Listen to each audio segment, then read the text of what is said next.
Banana, banana, banana, na na na na na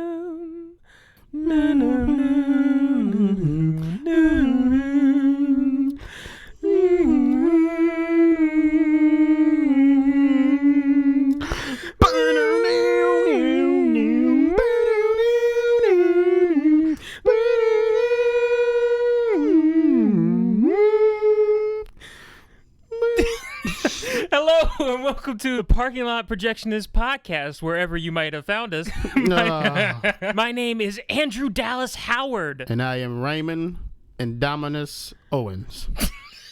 Today we saw Jurassic World. Jurassic World.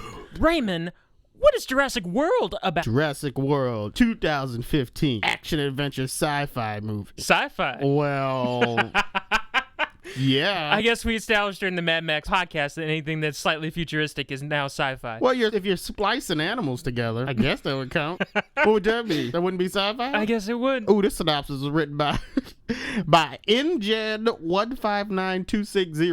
Oh no, we're getting the corporate line here. InGen synopsis of this movie. 22 years after the events of Jurassic Park, Isla Nublar now features a fully functional dinosaur theme park, Jurassic World, as originally envisioned by John Hammond. After 10 years of operations and visitors rates declining, in order to fulfill a corporate mandate, a new attraction is created to re-spark visitors' interest, which backfires horribly. This movie stars Chris Pratt, Bryce Dallas Howard, Ty Simpkins, Judy Greer, Vincent D'Onofrio,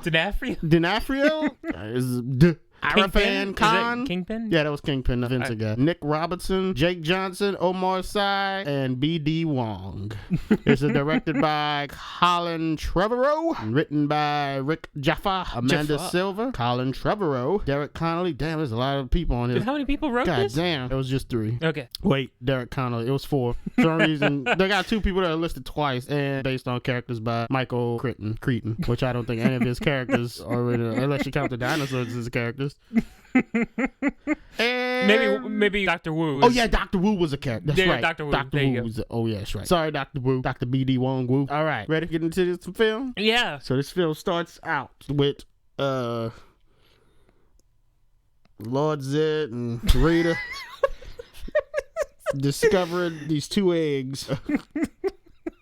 They decide to crack them open. Out pops a CGI hand of a turkey and an eyeball looking at you in the screen. How do you feel about that? What? Live action eggs and CG claws popping out, you know? 93, we had an animatronic hatching that looked very great. We'll get to that in the general discussion. Oh, okay. I got some things to say about that. All right. Meanwhile, at the Judy Greer household. Yeah. She's yelling at a kid, Gray, whose bedroom came straight out the 90s. Looking at a Viewmaster, stop-motion dinosaurs. He got 90s toys as well. This kid was stuck in the 90s. He got hand-me-downs. Must have had another older brother that we didn't know about. 10 years older. You got Zach. The hormones are raging throughout this entire film. That's all you need to know.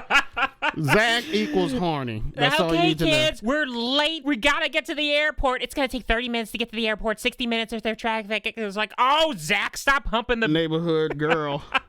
She's just everywhere. I need you to send me sextas. Is that the plural of a sext? Sexting? Sex texts? That's what you're trying to say? Shit. Kids and their words these days. Anyways. I need you to send me a picture every single day, even if you're in a bad mood, no matter what you look like. Even if you're getting eaten. In fact, make sure you send me that one. All right, honey. And he rolls down the window. By the way, we're breaking up. Yeah. Rolls it back up. Parents are like, yeah, we know that was hard for you. Let's go. Yeah, they're teasing him. Teasing Zach just because he's got a girlfriend. Well, Zach's an animal. He needs to be locked up in some kind of park. Zach, need to put Zach behind bars. Yeah, now I'm just picturing Zach up in his room and they go to get him and he's in one of the things the raptors are in later in the movie with his head in a vice and the rest of his body behind a neck in a cage. Yeah, that's what you need to be in. Okay, Zach. And then they put the little scent of the girl next door under him. Smell the scent and they just unleash him and he just goes running up. Zach is a Chris Pratt running on a motorcycle with Zach running by him like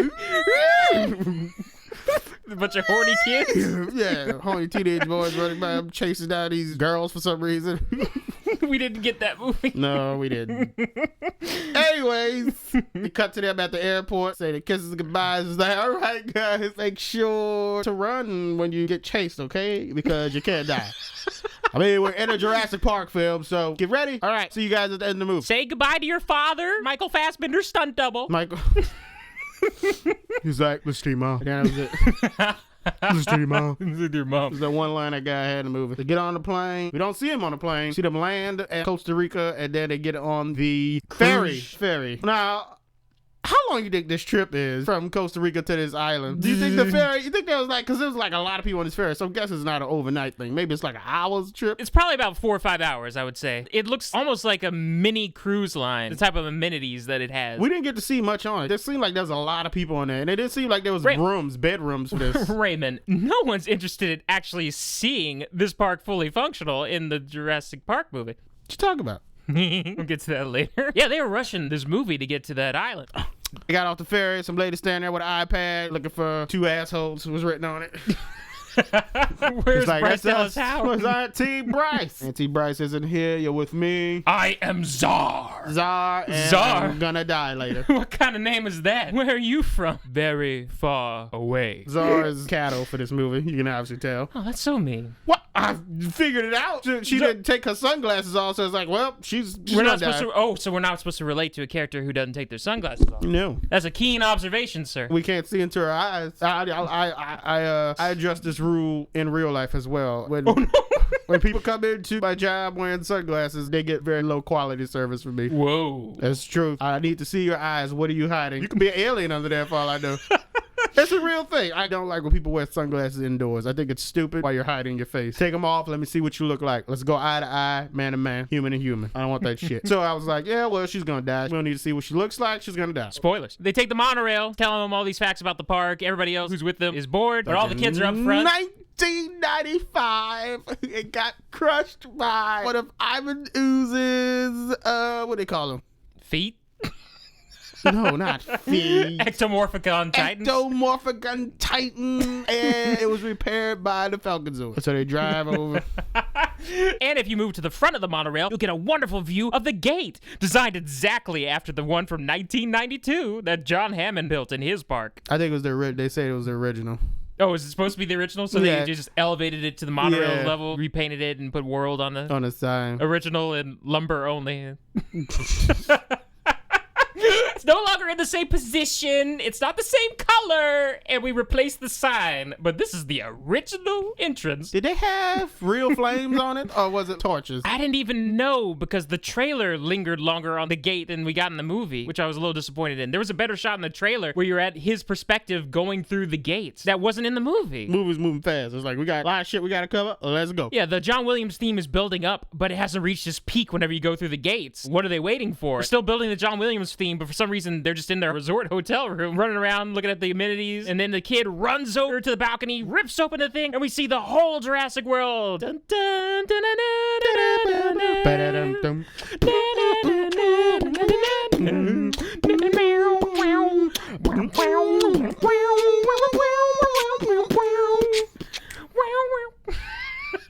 Then, cut to Bryce Dallas Howard telling the audience everything.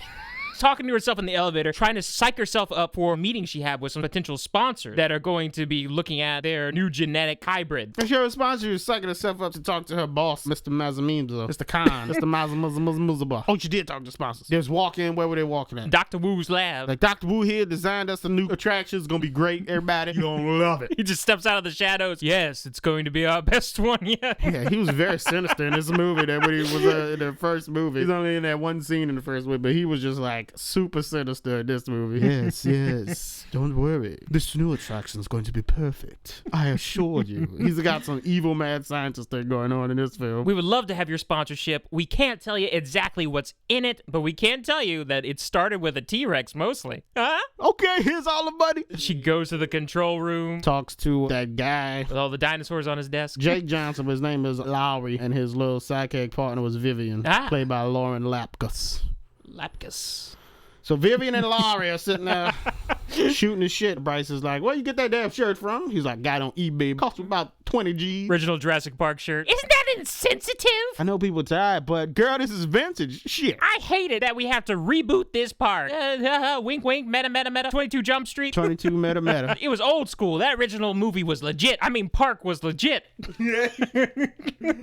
He's fiddling around on his desk. So you got to clear that space off, and he's got a drink on the edge of his desk. Bryce Dallas Howard uses her force powers and moves a trash can underneath it, falls in perfectly. What? Oh, that's right. She was a psychic. I remember that scene now. She was a psychic, and she knew he was getting ready to drop a soda cup on the ground, move the trash can over with her foot. He looks at Vivian. That's what he did. Oh yeah, he was doing all kind of motions to her. Then we cut to her going up to meet with her boss, Mezamiza Rosa. And Mezamiza Rosa is flying a helicopter. And she's like, you got your license? He's like, no, I did not get my license. Sorry, I'm just going to drive us anyways. I got all the money in the world. I'll do what I want. You know, the problem with your character is that you need to be not in control. Maybe you'll learn it by the end of your character arc in this movie. Here we go. Fly to the new dinosaur. She gets out. We call it the Indominus Rex. What is it made out of? I can't tell you that. I pay you $1 billion. I fund this park. That's classified. You what? Yeah, I thought he should. Now this spoiler part should have been like, I signed your checks, so you gonna tell me what it is. I signed B.D. Wong's checks too, so he needs to tell me what it is too. Sign y'all's checks. Tell me what it is. You didn't tell me it was white. Where are all the black dinosaurs? Oh, I didn't ask Andrew said shit. Like, oh, it's white. It's a great white. Ooh, like a great white shark. Ooh. What's that crack in the glass over there? So I tried to break the glass. Oh, okay. That shit don't look safe. Are you sure you want to do this? How tall are these cages? It's about 40 feet. We got delayed. Some of the people decided that the animal is bigger than what we expected, so we need to make the cages higher. And we decided not to fund them. We said, piss off. Piss off. Not to endorse your part. It's over. Nothing's over. And we find out that Maserati Khan, even though he's a billionaire, he's kind of eccentric, keeps correcting her about using cold language about how their assets, they're animals. Apparently, him and John Hammond were close. John Hammond on his deathbed told me to make sure this park was up, wanted people to enjoy this, heir to the throne type guy. They're our animals. We love them. Well, you go down there, go give it a damn hug then. Cut to our boy Chris Pratt. Owens! There's a pig running by the screen. Like, this pig is squealing. Shout out to them for making this as real as possible. This pig was like bloody murder. This pig was screaming. There goes Gordy. No. Help me. You stupid humans. I hate you. Babe in the Lost World. Oh, that's a good movie right there.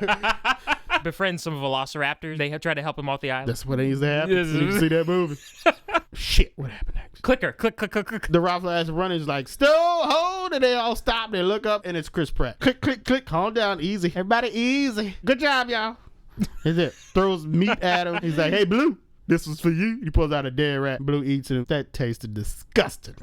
I was really confused because I didn't get that there was supposed to be a connection between him and Blue. I just thought for some reason we were just lingering on this one for longer. I was like, okay, this is weird. He didn't have an expression on his face like, I really like this one. He just said, and Blue, just staring blankly at him. You don't see any connection, so I didn't get that there was supposed to be a bond there. Special one. Blue was standing in front of the rest of them, so I just knew Blue was the leader. It was like, okay, that Blue's leader. He's ahead of all of them. V-shape that they were forming. Did all of them have colors or did just Blue? I think Blue was the only one that had the blue stripes. I think one of them might have had like a yellow stripe. Another one was a completely different color. They were all different assortments. Anyways. Oh, my bad. You didn't do anything. Well, excuse me.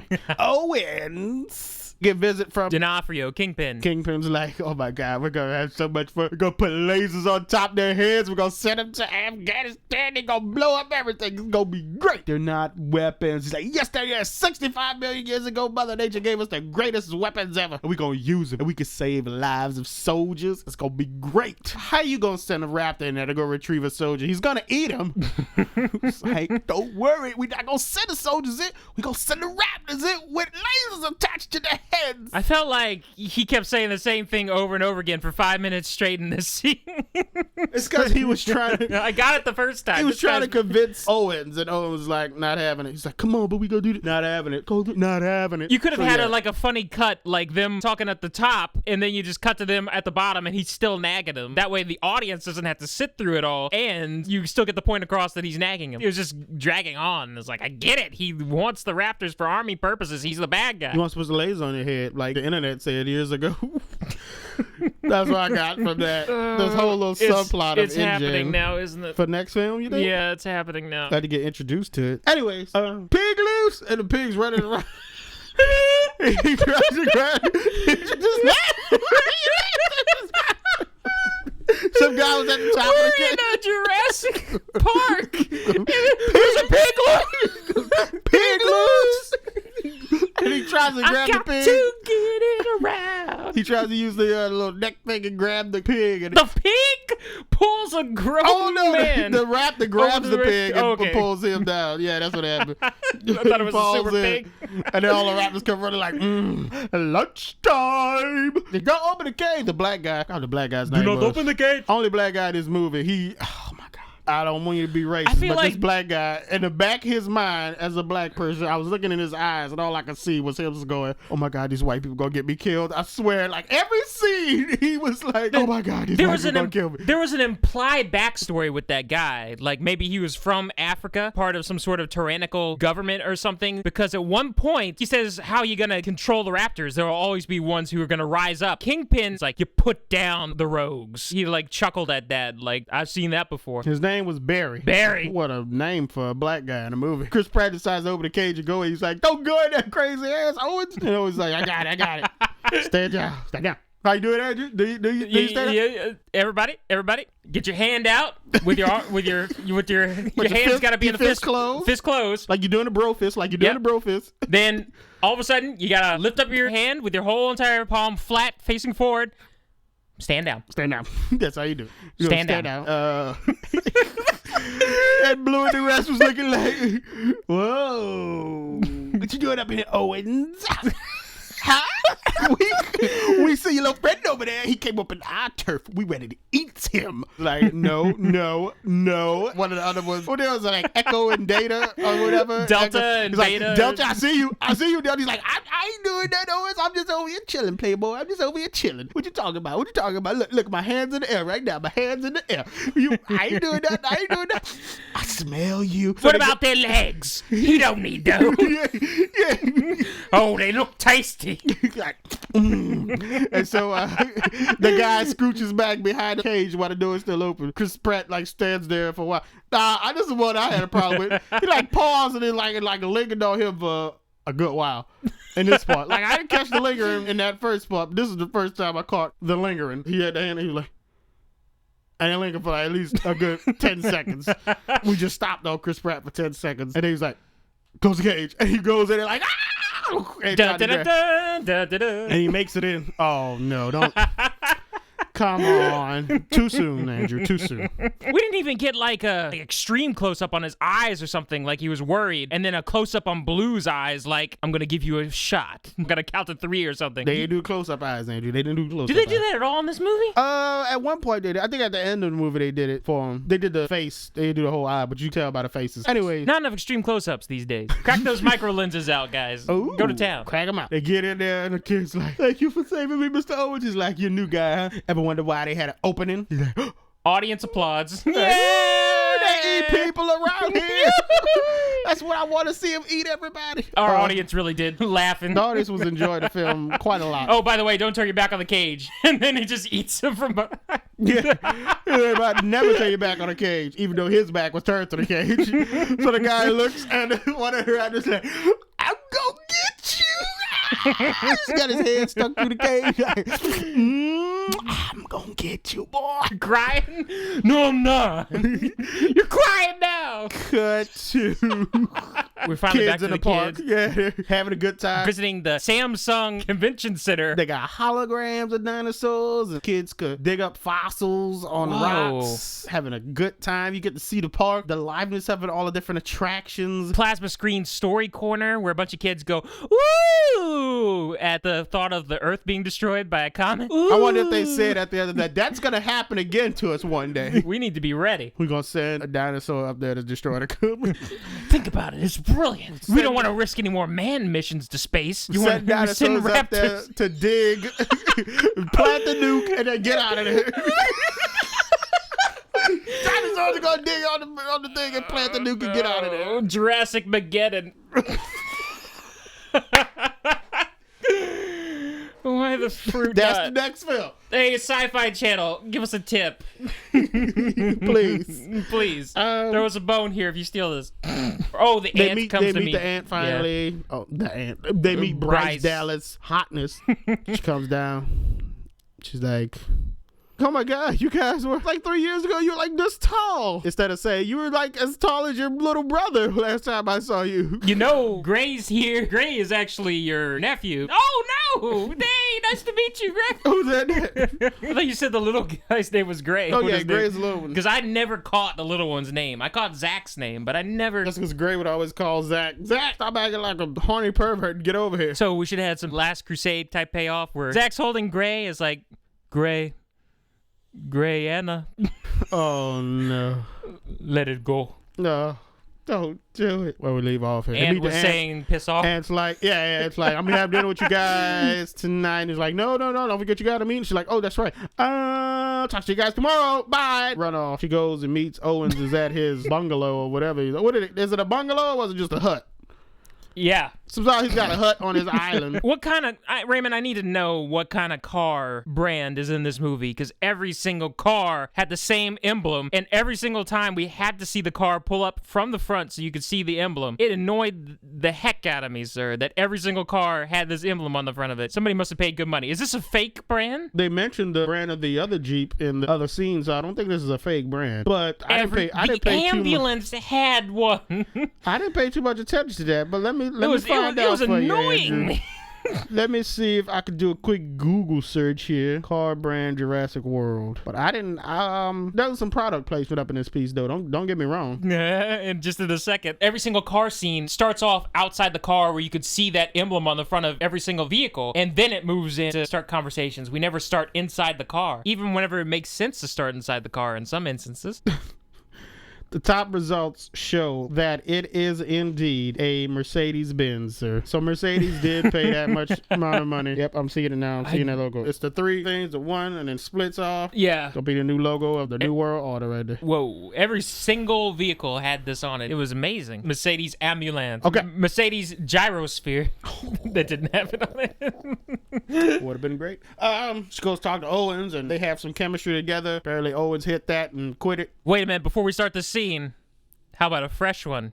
Fresh. Always Coca-Cola. Do-do-do-do. He was drinking a Coke? He just takes a swig of Coke out of nowhere. He never sips from it again. It came out of nowhere. He pulled it out of his bike. He was working on his bike, and he pulls it out of the bike or something. Came out of the exhaust of the bike, sir. He just pulls it out of nowhere. Wait a minute. You ready? Okay. Here we go. She's like, Maserati wants you to come check out the the Indominus Rex. Yeah, you into that kind of shit.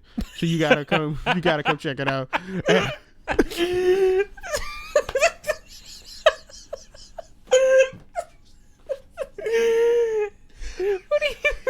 I just noticed you have the camera going.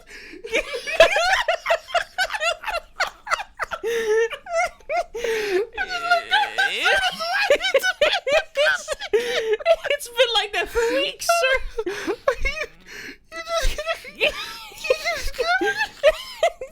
You're dang right, man.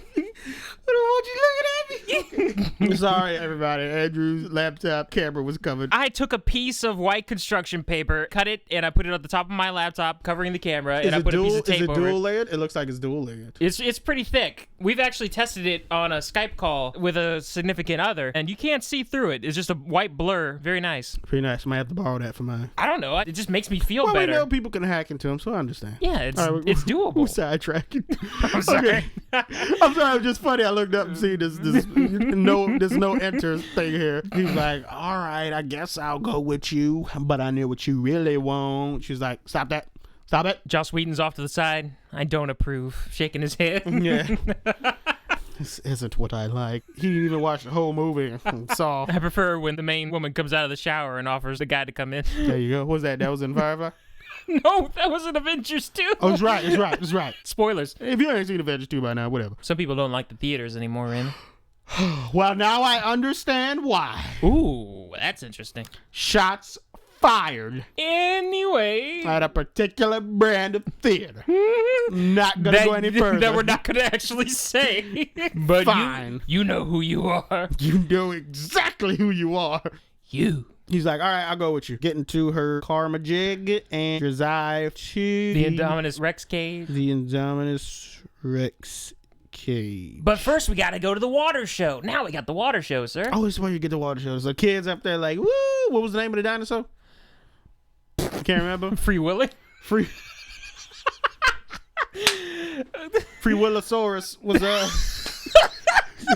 yeah, Free Willosaurus in the oh, we didn't get that scene, sir. What? Somebody's standing on the monorail and that thing just jumps over the monorail. Woo! He's free. It could just jump and grab the monorail anytime it wanted to. So I don't yeah, think that's they a would little. Do that. Yeah. That's why they didn't do that. Why didn't he? They do were that? smart on that part, but not on having like safe bunkers in the park anywhere. But okay, we'll get to that later. Mm-hmm. All right. Later's like, okay, this is our friend. He's been here for millions of years. He might be a little shy today. He already ate at the last show, but let's see if we can get him to come out. Clap see your if he's hands. gonna be hungry again. Zach is just looking at sex from his girlfriend. Zach is looking at pornography while his brother's like, look, put the phone down and look. There's something amazing happening in front of you. They look up, thing pop up and goes, eats Jaws. Yeah. Audience starts clapping, they get splashed with water. Only like 2 people had ponchos on. The rest of them was like, we gonna just free ball it. That was great. Wow. All right, now it's time to feed you to it. Yeah, they're like, they start pulling them underground. I was like, oh my God, these people are gonna die. The whole entire stadium bench stuff is made to just go down like an elevator, and now they're looking at the whole entire tank. They're under, yeah. IMAX-sized tank window. They can see it under the water, still eating a shark. That seems incredibly dangerous. I would not want to be there. Like, that thing could just smash into that. Mm-hmm. That thing's not gonna, the pressure that is already sustaining from the water, coupled with him ramming that thing. Maybe it's, well, we didn't see how thick the glass was. Well, I was hoping it was super safety glass. But we learned that they already have safety glass, and Indominus could just stab it with his fingers. Yeah. It don't matter. Some strong fingernails, man. He's got adamantium fingernails. Oh, man. Yeah, we spliced him with the Wolverine. He spliced it with the Wolverine. That's one of the things he was spliced with, y'all. That was cool. Let's see some other cool stuff. And then they cut. To the Mercedes-Benz emblem. To the Mercedes-Benz emblem. You want to see something else cool? Mercedes-Benz. Mercedes-Benz. Owens and Bryce Dallas. Get out of their Mercedes-Benz vehicle. They're at the Indominus. No, he's getting bored. Excuse me, the Indominus. I'm not getting bored. It just came on. The Indominus habitat. Plump guy who watches the thermo cameras. Like, how you doing? I was like, all right, I'm just gonna die soon. Well, we're gonna feed it with this. And they just pull out a piece of steak.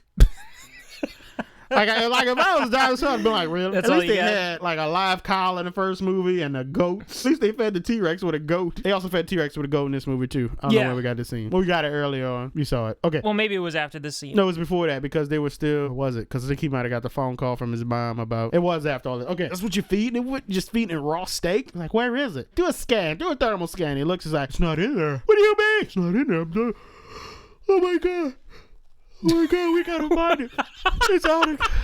It's out of containment. Chris Pratt actually yawns during that line in the movie. He does a yawn. Sorry, everybody. Okay, so he goes, he's like, well, these scratchy marks here before? Oh my God, it climbed out. And I looked at it and I was like, it's only got his hand marks on it. Don't got the feet marks on it. So there's no way he could have climbed. I'm pretty sure the workers would have noticed and been screaming their heads off, especially since you got so many of them trying to work on it. Well, anyways, they just believe this guy climbed out. She was like, oh my God, we gotta go. So she takes off in the car and she's telling them, you gotta find this guy. Where is he? You got an asset out of containment. This is not a drill. Tells Laurie to look it up. Laurie's like, it's inside its cage. She's like, what? That's impossible. No, it's in there. There are people in there. Yeah, they went in the cage for some reason. Get an up close look at the scratches. Just investigate. Owens, the fat guy, and some Mexican guy. You know who died first, right? Oh no. Oh, sorry, back at you. Okay, it's still in the cage. Tells Laurie to tell a girl to contact them. She's earpiecing it like she was a secret agent or something. Oh my God, you guys, it's in a cage. Get out of there now. What? What does he say? They have terrible reception at this park. all around this park. I mean, now let's go ahead. are you really gonna buy a Samsung after this movie? Come on now. Terrible reception on Samsung's part. Terrible reception, and secret agents are gonna bust into your home and take you away.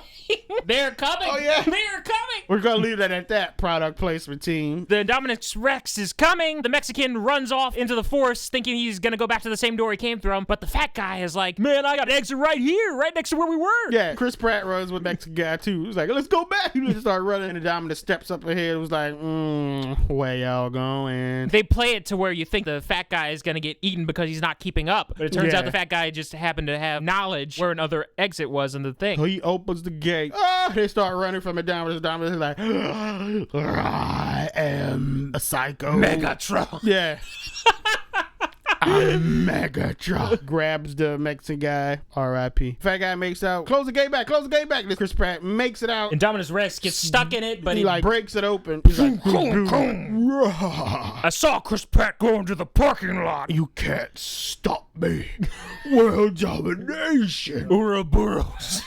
Global saturation. And they're like, oh my God, what is wrong with this dinosaur? Who made this thing? And then Chris Pratt remembers that, oh, this dinosaur can smell me. So he cuts the fuel line on the car he's hiding underneath, and he sprays himself with gasoline. Before he did that. The fat guy is just hiding behind the bumper of another Jeep nearby. Because he can't squeeze under it like Chris Pratt was able to get under this nice Jeep. I was so proud of them for keeping him alive. Who, the fat guy? Yeah. That he was like, oh my God, oh my God, oh my God. He's kissing a little cross on his neck. He doesn't pay attention to what the Indominus Rex is and tries to go around. He sees the tail, but he doesn't. He's like, oh, this is it. I'm dead.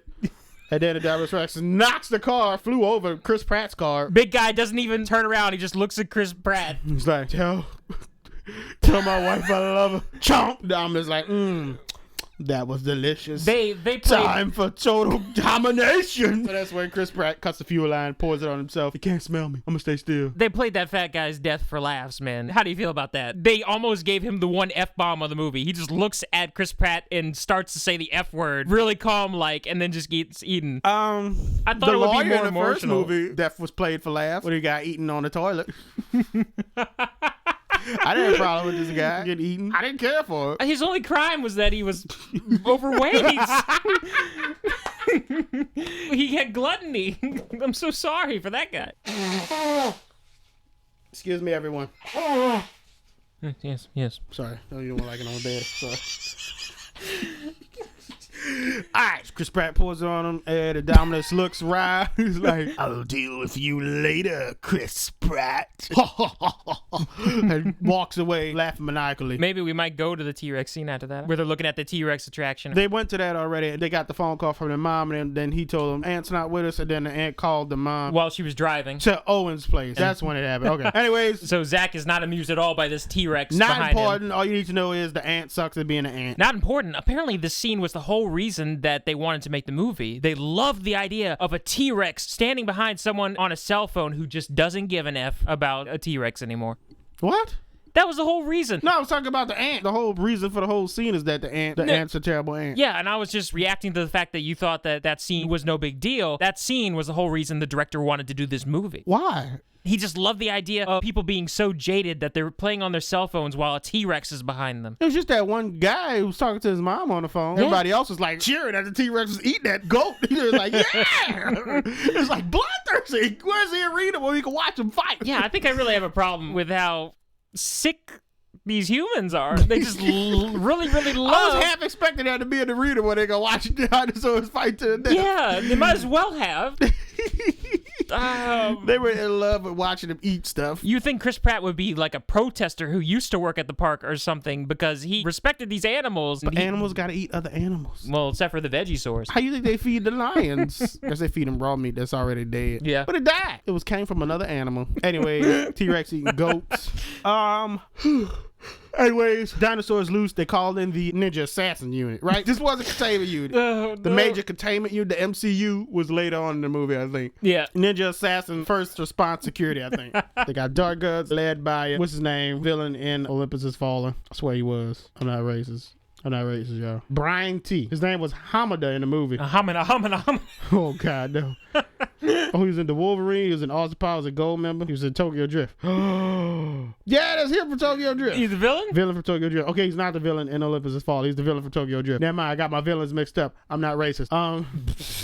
Tokyo Drift shows up. You got a whole entire SWAT team putting all these vests on, gearing up, grabbing all sorts of shotguns and sterilizers and tranquilizers. We about to take this mother down. Brian T, this actor, I gotta give it to. He just commands these scenes with his presence. No words needed. He just does these stares, these poses. I thought he was gonna get into a kung fu fight with the Indominus Rex. He was like jumping up, pulling out swords. It takes out his crew. It takes out his crew, and it's just him and him. He just pulls out his little sword, his short swords, and he goes after ching ching ching. Him and the Indominus starts fighting because the Indominus got the Wolverine claw, so he can be like blocking ching ching ching. He's like ching ching ching ching. He's jumping around ching ching. But that didn't happen. No, everybody's back in the control room, including Owen and Bryce Dallas Howard. Tracking the Indominus. And the team rolls up on him. Chris Pratt's like, pull your men back. They're gonna get killed. Chris Pratt walks in and some security guy standing there can't do his job correctly. Hey, you can't go in there. I'm Chris Pratt, do what I want. You are not in control here. Everyone move in. They go in and a guy picks up a piece of meat with a capsule in it. I thought they would put they must have put a tracking device in it when it got a little bit older, not when it was. How big you think this thing was when it hatched? About the size of your laptop, baby? It had to be bigger than that. About the size of that lamp, I bet. The only time we saw eggs hatch before was the Velociraptor eggs in the first movie, so I was thinking that it couldn't be the size of a Velociraptor egg. I was thinking maybe it's about 4 T-Rex times. egg. Yeah, it had to be the size of like a T-Rex egg at least. Okay. Anyways, they hatched. It didn't hatch, but anyway, they and then the 40 minutes capsule later, for it was so huge. That's what I was like. Oh my God, it's a big ass thing. Hamada is looking around and he sees blood dripping on him. He looks up, sees blood on the leaves, turns his head slightly, and they all turn their head and look. You see him coming out of his stealth camo. He was like, surprise! He starts eating them all. He says the only thing he yells to his team is like, "It's got camouflage!" Yeah, and then he runs away and gets stepped on. Yeah. Oh my God, that's right. This is what he yells. It's got camouflage! Oh, thanks, bro. Thanks for telling us. Now shoot this thing. Fire at will. At least the creator of Pac-Man said, "Kill this effing thing." Oh, not that movie. Hamada died. All the team died. Stepped on, thrown around, mangled, chewed up, it's spit like, out. What do we do? Oh, and then this is the funniest part of the movie, sir. People kept fighting the thing like idiots. There was a guy. We got this heroic shot of a guy with a shotgun, automatic shotgun. Oh, yeah! The camera zoomed up on him, and he was like, boom, boom. It's charging right at him. And the Dominus like, I'm unstoppable. Eats him. Then we cut back to the control room. Chris Pratt turns around and is like, evacuate the island. So no. They don't listen to Chris Pratt, and instead of evacuating the island, they shut down all the rides and funnel everybody into one area so it could be a nice buffet for later on in the movie. So they call all the rides in, but the kids already got on this gyrosphere ride, which is just a ball that rolls. Enjoy your ride. Oh yeah, that actor, he was bored. He was intentional, though. He was one of the best parts of the movie. They get on, they driving, and they get a video from Jimmy Fallon explaining how Zach had flirted with some more girls, sir. There was a black one that he had his eyes on. He was like, Zach was flirting with girls. Well, he flirted with another girl. Oh, they was on a train ride. Oh, we forgot. They were on the monorail ride again, and he was like staring at this girl with like a massive erection, just looking at her. His little brother starts crying. He's like, "You're ruining my time. What do you want?" He's like, "Our parents are gonna get divorced." It's like, what? No. But they get mail from different lawyers. He's like, that doesn't mean anything. He's like, I googled it. They're divorce lawyers. He was like, whoa. So anyway, they both start crying together. Yeah, they stand in the line and Zach staring at these girls again with a massive erection. Oh, what's his name again? Gray. Is it Bray or Gray? Little brother's like, she's just gonna stare at him. And they start laughing. They go away. He's like, thanks a lot. Anyways, they hop on the gyrospheres. They take off. As soon as they take off, that's when they get the call. Turn everybody back around. We're shutting it down. The boy, he pulls out his handbook like, please move to the other side of the park. Everybody gets mad. He's like, I just work here. They're on the gyrosphere, which is a huge clear ball, keeps the passengers inside upright. They have free reign to steer it wherever they want in this huge little pin. You just have a time limit. I don't know how they maintain this. Why would people come back of their own volition? They call them in. Yeah, but you don't have to go. They proved that in this movie. They called everybody to go back in, but they don't have control of the vehicle. For some reason, they cannot take remote control of the vehicle. I guess they trust these bloodthirsty humans to do the right thing. Just steer yourself around. We will never try to commandeer the vehicle remotely and pull you back in. I mean, that must be the longest wait time ever for a ride, Raymond. Everybody must be waiting there for 24 hours because no one's going to come back in. There's a lot of safety features in this movie that they don't have. Why did they do that? Control these guys, pull it back in. Anyways, they decided not to do that. This ride is horrible if you're claustrophobic. You're just stuck in this heated bubble flying around and you cannot get out unless they get you out. That's got to be like horrifying, man. If somebody starts having a panic attack and you're in the bubble with them, oh my gosh. You gotta go in and get them. The dinosaurs will breathe life or two. The herbivores will mix some herbs together and give them a potion or something. We get an instructional video from Jimmy Fallon. Okay, guys, your glass can withstand a blast from a magnum. And Jimmy Fallon's acting stupid in the video. He shoots himself in the face. Yeah. Dies. They see a cage open for some reason, and they're like, off-road, dude.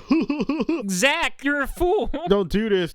Don't you want to go see those hot girls again? He's like, I think they went this way. I think, yeah. He's like, I can smell them. They're out here. He drives off to the girls' location. They meet some ankylosaurs. They're like, hey, what's up? It's like, look at it, dude. You got 3 dinosaurs. And the kid's like, there's 4. It's like, what? As you look in closer, you can see the reflection of the glass of the gyrosphere. It got some teeth coming. Why would the boys say there's 4? Why wouldn't he just immediately say, there's something behind us? Could you move it, please? There's some teeth behind us. Indominus passes them up and starts killing the ankylosaurs, trying to bite their shells, rips them, flips them over. He sees them in a gyrosphere. Gyrosphere got knocked into a tree during one of the ankylosaur fights, and it lost its gyro capabilities. Yeah, it got turned upside down. So then Aunt Bryce tries to call him. His cell phone starts vibrating. Tries to reach down, get it grab it on the ceiling. And I'm just like, ooh, I like that phone. It's mine now. Starts attacking him, moving the gyrosphere around, breaks the glass with his adamantium claws. One strike, too. Puts his mouth around it, unlocks his jaw, and like, king, and he bites down with the force of 1,000 spears. Finds out that he can't really crush it, so he just starts smashing it onto the ground in a nice little rhythm so they can escape. Got out, they escape. And then the Indominus Rex is chasing these 2 children who are managing to outrun it temporarily. They do. They run away from it. Yeah. It tosses the thing aside. It starts chasing after them. And then we cut to them running into a clearing out of the woods. And then the Indominus comes out of the woods and they're coming up to a cliffside next to a waterfall. And it's like, we gotta jump. I don't want to. You idiot. It just tosses him off the cliff. I can't do it. Grabs him by the hair and just throws him in. Like, and the kid jumps in. He waited to count to 3. There's a Rex about to eat you. What? Count to 3. Well, it's got to reflect that scene, sir. In the first Jurassic Park, it's count to 3. 1, 2. The kid got eaten. He got shot. Computer, yeah, so one of the kids should have gotten eaten. Oh, you can't eat children. Come on. Why not? Because they're kids. We got no guts. This movie's for kids. That's such a weird thing to say. there were a lot of kids in our life for this movie. I know, and that's such a weird thing. They're just coming to see a horror movie. Came to see dinosaurs. Kill people.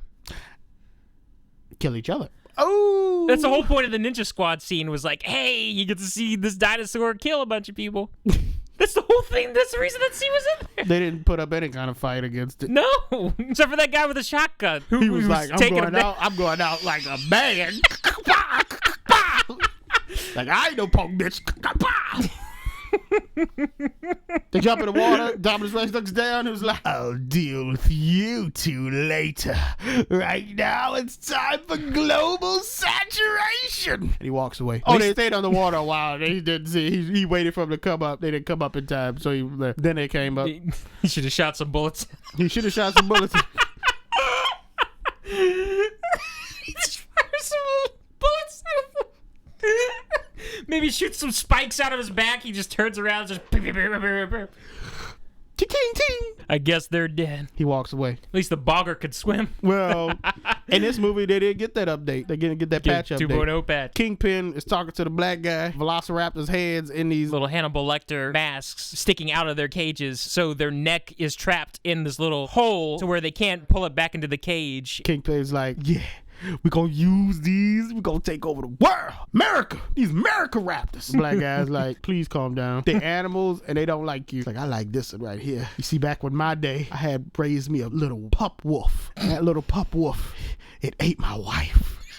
And so I didn't give a shit. And me and that puff wolf survived together. And we've developed a relationship. A special relationship. Is this Pat Wolf gonna show up in this movie, sir? Like, no. You just need to know my story about my wolf. Because I can control wolves. And I'm going to control this velociraptor. Can we see Kingpin the wolf, please? At any point of this movie, can we see this wolf Why go to did town? you see wolf? Because it would be fun. You get a wolf versus a velociraptor fight trying to protect his master. Bryce Dallas Howard and what's his name again? Owens Pratt. Chris Pratt. They got to go find the kids. So they hop in a car. Don't worry, he took one rifle thingy with him. It looked like a BB gun. They look around, they see a brontosaurus. He's dying. He's all scratched up. Go up to him and they start petting him and touching him. And they just have a nice scene. I bet it. I've sized it. I love my little brontosaurus. You're naughty. You're naughty. And then I take my little brontosaurus and I go, Oh my God. oh, I killed it. And that's why people like us have got to forge ahead, Ellen. So the brontosaurus looks up at him with the eyes. He's like, he's so dangerous. Get off the island. Get off the island, Owens. Owens is like, no, I can't. I gotta stop him. We gotta stop him. It's over. He's already got the island. Soon he'll have the world. I never understood your kind until now, brave brontosaurus. Chris Pratt goes, by Grabthar's hammer, by the sons of Wovan, you shall be avenged. And the brontosaurus face, oh! Chris Pratt just starts charging into the woods without Bryce Dallas Howard. No! Then the brontosaurus dies. This is the only part of the movie where they had an animatronic dinosaur head. Yeah, with some CGI enhancements on his mouth. So I think that was a full thing. Well, then that's good. Then you didn't notice the CGI enhancements. Okay. Because I think it was the way the film was put together. They pulled an ET like special edition and slightly CGI. They pulled a Where the Wild Things Are and added some slight CGI on top of real things, and it blended very well. All right. In my opinion. That's your opinion? I think that it was like that. I think the way the film was made it look like that, because I know what you're talking about on the mouth area. But they didn't do that for the raptor heads. I think the only reason why they made the raptor's head CGI was so they can make their eyes blink real fast. But you can add that on later. Yeah, like what you was talking about. Yeah, now people are acting with like an empty cage with just like a green head in it. People are petting just this green... And just moving around. I would like to see that version of the movie. Like somebody forgot to put the visual effects in, and so these people are just talking to a green head. In like, they look out in the field and they see killed all other brontosauruses. They're like, oh my God, it's killing us. We have to stop it before it gets off the island. Like, how it gets off the island, he's going to drive the boat. Yeah, he's going to drive that boat. Oh, no. Indominus is smart in those world domination plans. Cut back to the kids and they find the original center from the first movie that's been taken over by wildlife. They open the doors, see the little banner from the first movie that fell with the T-Rex. He grabs a bone from the T-Rex skeleton that used to hang in the hall, wraps a bit of the banner around it. Did you think that was T-Rex bone, or did you think that was a velociraptor bone? I had assumed it just a huge chunk of the T-Rex bone. Could have been a raptor bone. I think it was a raptor bone.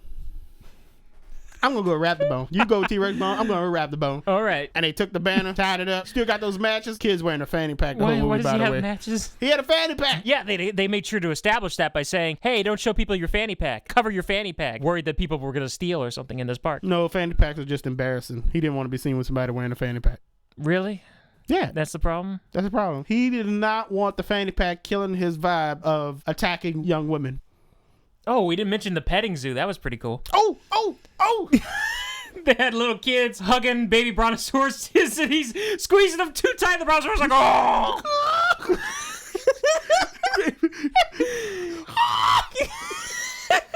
animated that! Get this human off me! Little triceratops, people riding on them with saddles. And everybody's petting, and it's like, oh, this park's just for kids, man. They're feeding them. One of the girls like, ew, I got slime on my hands. See, since that was a CG dinosaur and not an animatronic, you didn't care. That means that some extra went up to a little girl and just slimed her hand on set. Some crew member. Why didn't I see that cut of the movie? Anyway, 2 little boys. Now they got fire because they lit a little raptor bone. As It's Raymond like said. cavemen in 65 million years ago, Andrew. Oh, man. And they're looking at the paintings that were on the walls. Oh, yeah. And it's like watching cavemen look at cave paintings. Oh, man, brilliant. Striking imagery. It's great. Nailed it.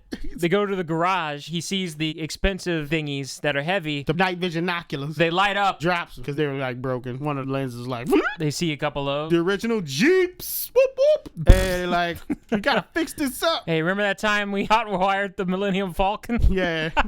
It's like, yeah, I remember. So they go get a battery. They fix it up. They did that awfully fast. He's like, you failed the driver test. He's like, yeah, but we trained actors. And he gets her, he drives off. And as soon as he drives off, you see Chris Pratt and Bryce Dallas Howard coming to the shot. You're like, oh my God, they must have been here. Don't worry, that road leads that road.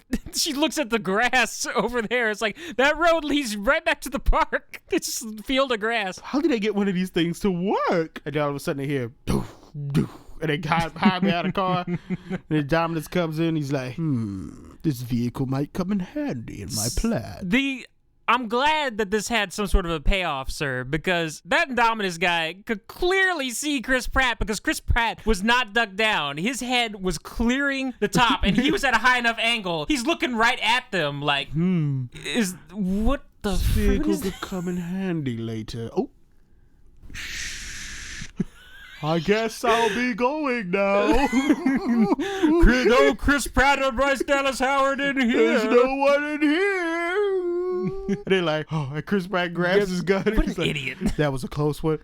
I'm a lead farmer, mother.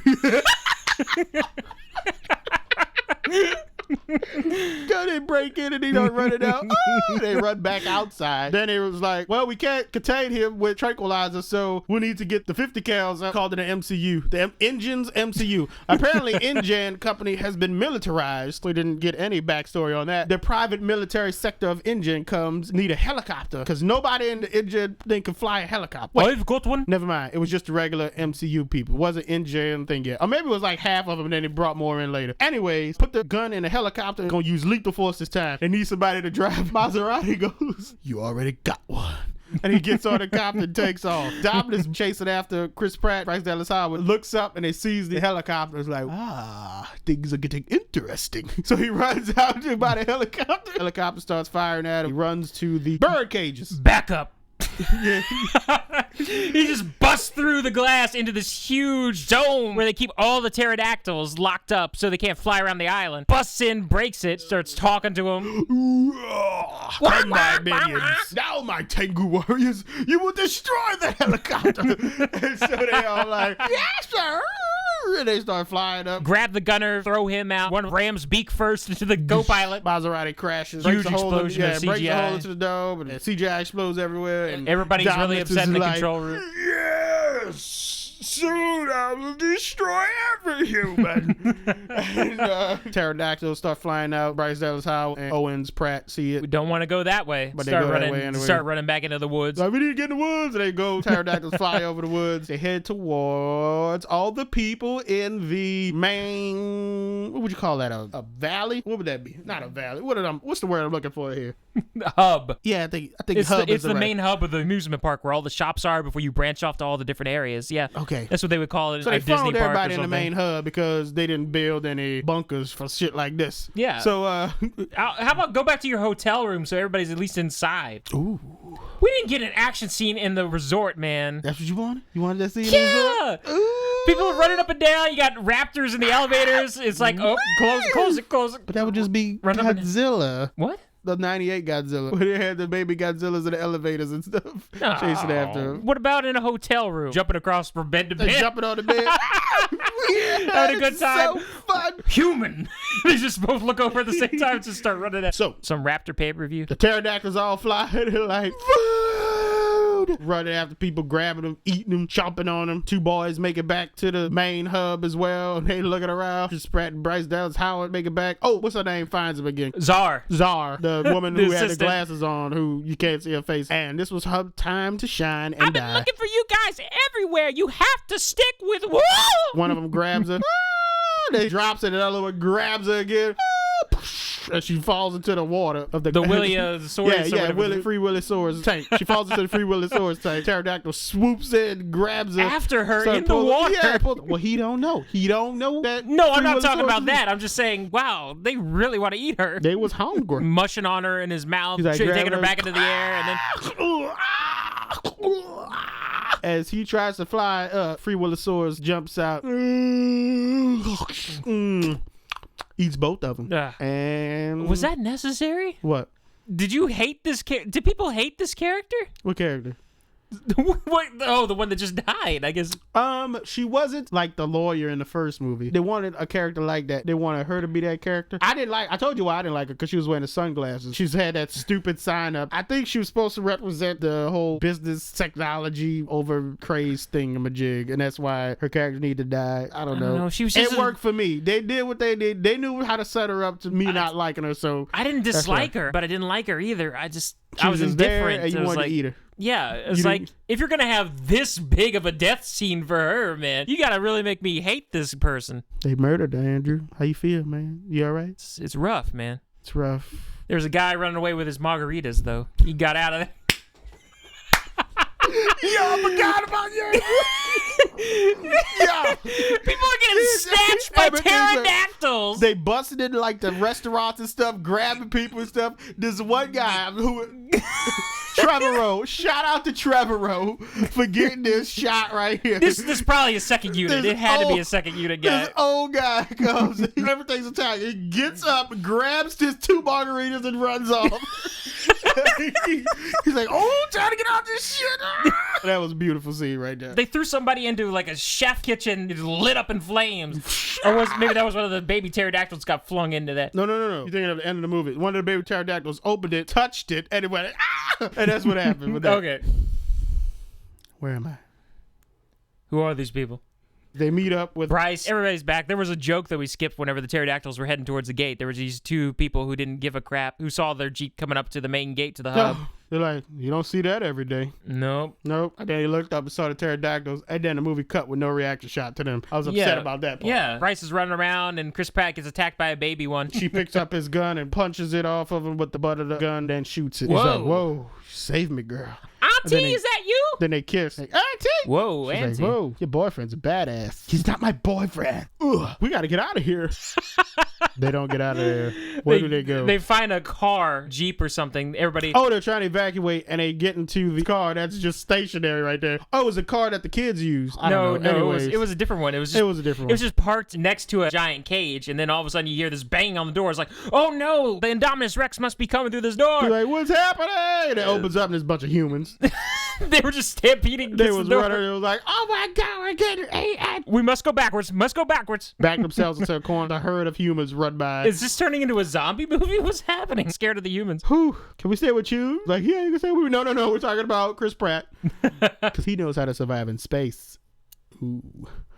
I'm sorry, Andrew. I didn't mean to bring that up. Then they get the call. What happened? Laurie calls Bryce Dallas, tells her, okay, they just came in. Yeah, Kingpin took over. Brought some people onto the island. Took over, wanting to use the raptors to hunt down the Indominus. As a demonstration for the military So use. We're going to get a bunch of money after this. Yada, yada, yada. We just put the Lost World into this movie. So Chris Pratt... What? What just about? A bunch of people taking over an island, trying to capture dinosaurs, thinking they could tame them and bring them back to the mainland. I mean, it wasn't for military purposes or anything, but at the same time, it just reminded me a lot of the second movie. Yeah, they just like shoved a subplot from the second movie into this movie. They threw a little first and second in there for you, mix it around. Yeah. Okay, they're gonna try to use the raptors. Chris Pratt's like, son of a bitch. It's nighttime now. They drive to the location of the raptors, punches Kingpin in the face, like, you ain't using my raptors. Whether you like it or not, we're gonna save lives with this. In the morning time, it'll be great. Okay, I agree. Let's do it. You either like it now, you either be on board now, or you don't be on board at all. You're gonna use my raptors anyways, I might as well be with them. Chris agrees. He put little cameras on the raptors. Night vision cameras on the raptors so they can see what they see. The side of their head connected to their iPad so they can all watch. Bryce Dallas gets into an emergency vehicle, push the kids in the back, hold hands. I'm gonna be up front watching this on my laptop. We want to watch it. No, it's too scary for your eyes. Even though the audience is gonna watch it with their little kids. Shut the door. We hunted down a ghost once. Oh, that's right. These kids had a terrible life. There's like a prequel horror movie to this story where these kids had to fight a ghost in a garage or something. Hey, we're gonna make it through this.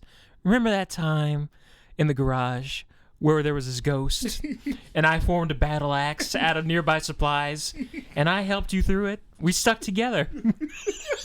He's saying this so serious. We took him down, you and I, and we're gonna do it again. We can fight ghosts. We can fight dinosaurs. They give the dinosaurs the scent of the Indominus, hop on their bikes, take off. New guy lets him go. The raptors run out hunting down. Like, we gonna find them for you. Truck full of SWAT people following. Chris Pratt. Oh, we get the money shot Of them running. right next to him on a motorcycle. He like gets ahead of them and then they like, no, and then they get back ahead of him. He's like, whoa, they slow it down. Where is it? Where is it? So they get off the bikes, they looking around, getting their guns drawn. Dominus come out. You fall. You will be my horseman. Andrew. That is racist, Andrew. They don't all sound like that. Remember the sounds they made? Alan. So, Dominus is like, join me together. We will destroy the humans. I think they've heard of him. You know, that doesn't sound like a bad idea, right, guys? Blue's looking at them. They all looking at each other. And they just turn around and look at the humans. And it's like, oh, shit. Chris Pratt was like, I know why they didn't want to tell us what else is in there. They got some raptor in it. Got a little raptor in you. The raptors start attacking the soldier people. They got a new alpha now. Everybody engage! Everybody engage! Because that's a good idea. Now that he's got an army. What they gonna do? They couldn't run. They couldn't kill the Indominus Rex by itself. You get to start shooting his minions. Well, they did the right thing, and one guy pulled out a bazooka and fired it. But he missed. Chris Pratt has a little heart-to-heart moment, stares down one of them in a field, and then the raptors are attacking everybody. One of them is eating a guy, and then Chris Pratt looks at it, and then looks at Chris Pratt, and it's like, I'm sorry, man. I didn't mean to. And he blows up. Somebody shot like a rocket or a grenade at this dude. He blows up. Chris Pratt's like, no! Start taking off. Pulls out his lightsaber, just starts. Vroom, vroom, vroom. And this poor black guy, he's seeing all this. Jumps to a log nearby. He sees, oh my God, one of these assholes stole my four-wheeler that I was riding. Raptor coming, jumps to the log. Like, Blue, don't make me do it, Blue. He's got a magnum. He's got his magnum jar. Don't make me do it, Blue. Stab, stab, stab, stab, stab. Chris Pratt calls it. Blue. He looks at Chris Pratt. Stand down. Stand down. Yeah. And Blue's like, just got a little bloodthirsty. I'm sorry. Runs out. Dominus calls them and they regroup somewhere. I don't know what they did. They had to regroup. Fall back. Yeah, they fall Chris back. Pratt's here. Everyone get out. Two the raptors are outmatched. Bryce Dallas Howard, the kids are sitting there. This guy comes up with a bloody head. Run, get out of here. And he tries to open the back of the door. He's like, they're coming. He opens the back of the door of the ambulance with two kids in it, runs at them like, they're coming. And the velociraptor grabs him and eats him, and then Bryce Dallas Howard takes off. They drive down the road. Raptors are coming, hunt them down. Grab that oxygen tank. Throw it at him. And then the raptor's like, rah, ooh, fresh kids. We gotta get the electric stick. Electric tase one of them like, how does this work? Bryce Dallas Howard. There was 4 raptors in this movie. Well, 3 now. Yeah, the third one got blown up. One of them, the next one, was trying to come up on the side of Bryce Dallas Howard. And Bryce Dallas Howard hits him, smashes him between the truck and a tree, rolls on the ground, doesn't get back up. But apparently he survived because he got back up again. These rappers were invincible in this movie. Perfect military weapon. And you got it right. Drive off to the main hub. Oh, Chris Pratt comes up behind him. He's just on his motorcycle. Yeah. Hey, we need to get back to the main hub for the climax. No, they Follow go me. to, but in the main hub is the research lab. Yeah, they go to the research lab. We had that one scene with Dr. Wu telling him everything's gotten out of control. Kingpin is actually calling him. We'll send a chopper in to evacuate you and what samples we can. This place is about to go bye-bye. You do not have a job anymore. Dr. Wu had a secret deal with the military. Apparently, he wasn't satisfied with what he was doing there at the lab, and he was feeding them stuff. Secret engine military. Dr. Wu is now a traitor, a bad guy. Takes all the samples and flies away. Sequel. They go into the lab and see all the people taking the stuff. Meet Kingpin in there. Like, look, this thing right here, this Indominus. Imagine smaller versions of this. Ruling. Taking out everything. He's doing a sales pitch again. Yeah, the exact same one again. But not raptors, with Indominuses. He just switched out a couple words. You gotta know what his motivation is behind this, Andrew. We could save tons of human lives sending these in. Imagine these beasts. We are in command of them. Human Nature's lives not or American lives? American, of course, not human in general. And imagine we command the beast. Nature does not command. Rah! Velociraptor walks in. He's like, hey, on the same side here. We're on the same side here. Don't make me call my wolf. The raptor ate his hand and then ate him. Anyways, they're running from all the raptors. Raptors are slipping and sliding. Somebody mopped the floors before they evacuated. What? Yeah, that's the reason they were able to escape the research lab is a raptor smashed through a glass wall and then started tripping on the floor to give them an opportunity to run out of the building. A little too slick for the raptors to get a grip without any shoes on. All right. Well, one of the raptors runs after him. They turn on the hologram. What they call that? The one that ate Nedry in the first movie with the little things on his side of his head. Raptor's like, what? You want some of this? He's like, what is this? Human trickery. And they run out in the main hub area and the raptors surround him. Blue comes up. Chris Pratt's like, Blue, don't do this, Blue. You don't want to be a part of this. Blue's like, I am a dinosaur. This is what I do. He's like, no, Blue. This isn't what you do, Blue. You're an animal. He gonna be a great animal. He takes Blue's harness camera off his head. He's like, you're not a weapon. And Blue's like, oh. Then Dominus comes, tells him, take them now. And Blue's like, oh, no, no, no. Wait, he turned into Caesar all of a sudden? He started to... No! No. So, and Dominus makes an example out of him, kicks him, hits him with his tail, knocks him into the building nearby. You won't touch him. Traitor! Knocks him down. I will destroy all of you myself. Then Dominus looks at the other two raptors like, well, you gonna follow my commands? So what I did you to boy? It was like, we not going out like that. No, survive, Owens! And they start attacking him, taking the raptors out. That's when he throws one of them on the fire. Chris Pratt is hiding behind bench, amber, mosquito bench. Yeah, giant amber statue thing. Shooting at the Dominus while the raptors are trying to fight it. Bryce, Gray, and Zach are just hiding in a gift shop nearby. Gray is like, we need more teeth. More teeth. You're right. And so she calls up because Laurie decided he was going to stay back. Oh, he had a nice little moment there where he's like, someone has to stay behind. He's doing this huge hero speech, moves in to kiss Vivian, and then, whoa. I have a boyfriend. Well, I thought it's like, I don't talk about that stuff when I'm at work, but I have a boyfriend and I like him. Here's a besties hug. So anyway, Laurie's in there. She calls Laurie, hey, I need you to open product 9. What? Why would you? Why? He's like, just do it. She grabs a flash, walks up, he opens it. The door's open. All you hear is she lights the flare. And out comes good old T-Rex. T-Rex looks at it and she's like, come on, let's go this way. She starts running. T-Rex comes in, smashes. Don't make that face, Andrew. Don't make that face. Why are you making that face? I'm making the face because the T-Rex doesn't eat her. She stands there at the gate, keeps waiting for it to get closer to the gate instead of starting to run a little bit earlier. Run earlier? T-Rex can clock at 30 miles per hour. Ian Malcolm ran from the T-Rex in the first movie. Yeah, he tossed the flare away pretty early, though. The T-Rex still went after him. Yeah, and then it caught up to him, smashed him into the bathroom. It caught up to her, too.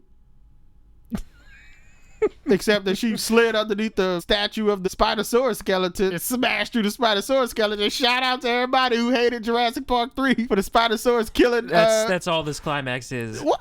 It's an apology for Jurassic Park 3. It was the best apology ever.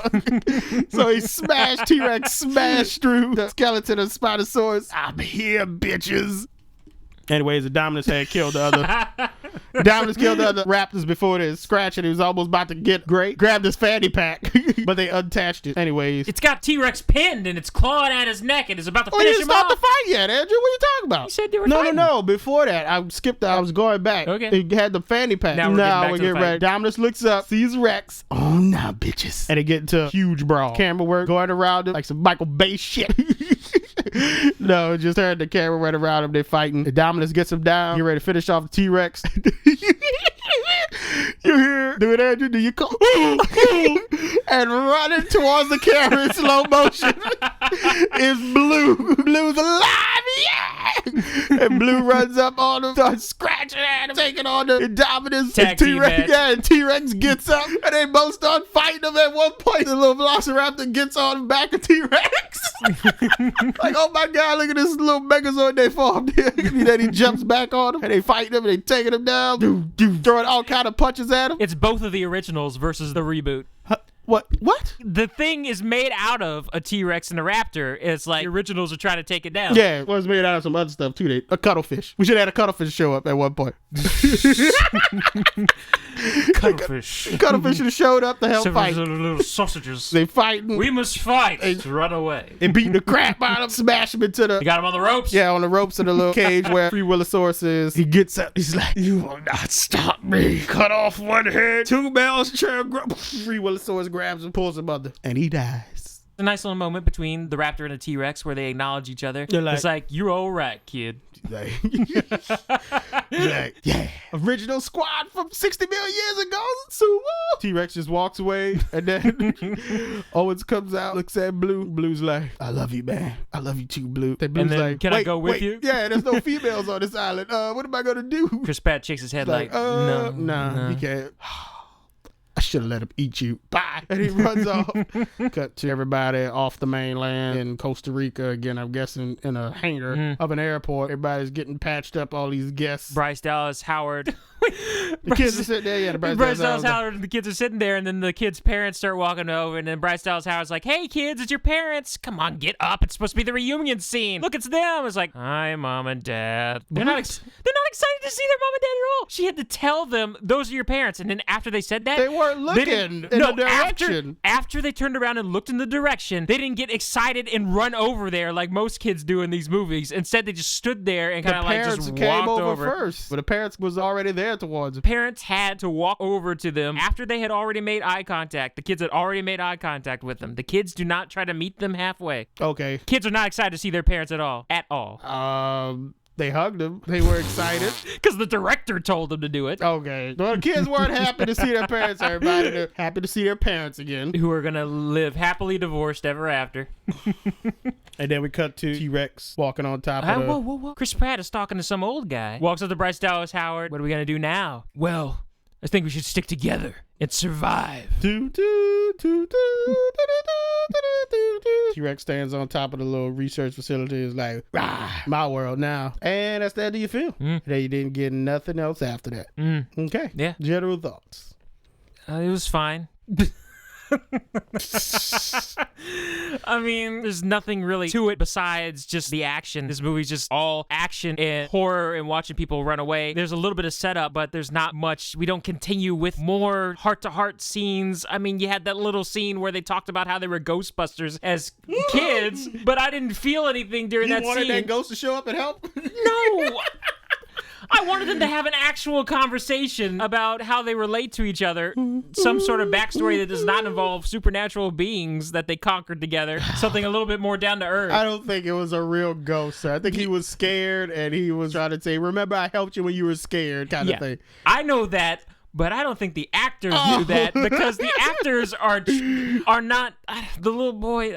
They're all acting so bland that I can't tell if I'm supposed to take them seriously at any point. Ooh. Laughing at stuff that's not supposed to be funny. Bland, huh? The funniest part of the movie was evacuate the island. Evacuate the island. Oh, I wish he said it like that. He says evacuate the island after he just watched a bunch of people get murdered, screaming violently and very fast paced. And then we just cut to him evacuate the island.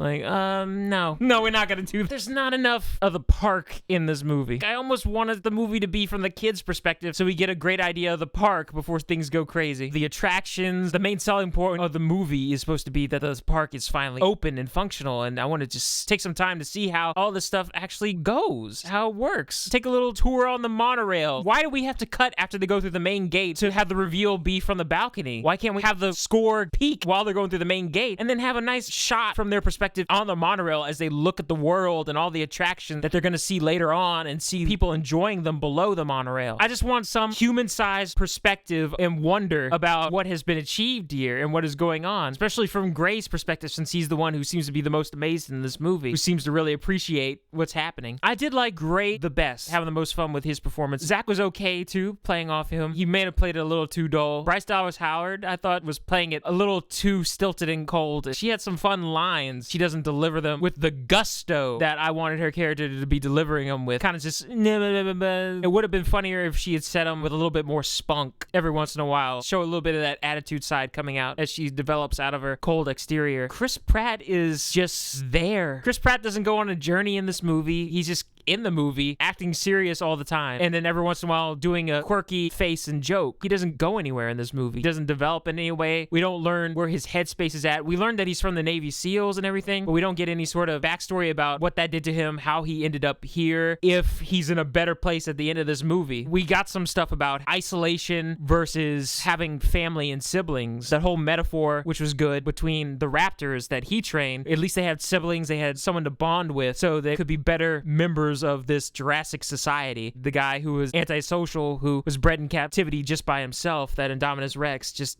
turned psycho on people. So it's a huge nature versus nurture thing going on. And so I guess Bryce Dallas Howard is supposed to be the Indominus Rex in some ways. Kind of cold and calculating, and then she warms up whenever these kids come in her life, becomes the hero at the end by summoning the T-Rex. And I don't know, the movie just feels a little like it's just there. It's just there. It's just there.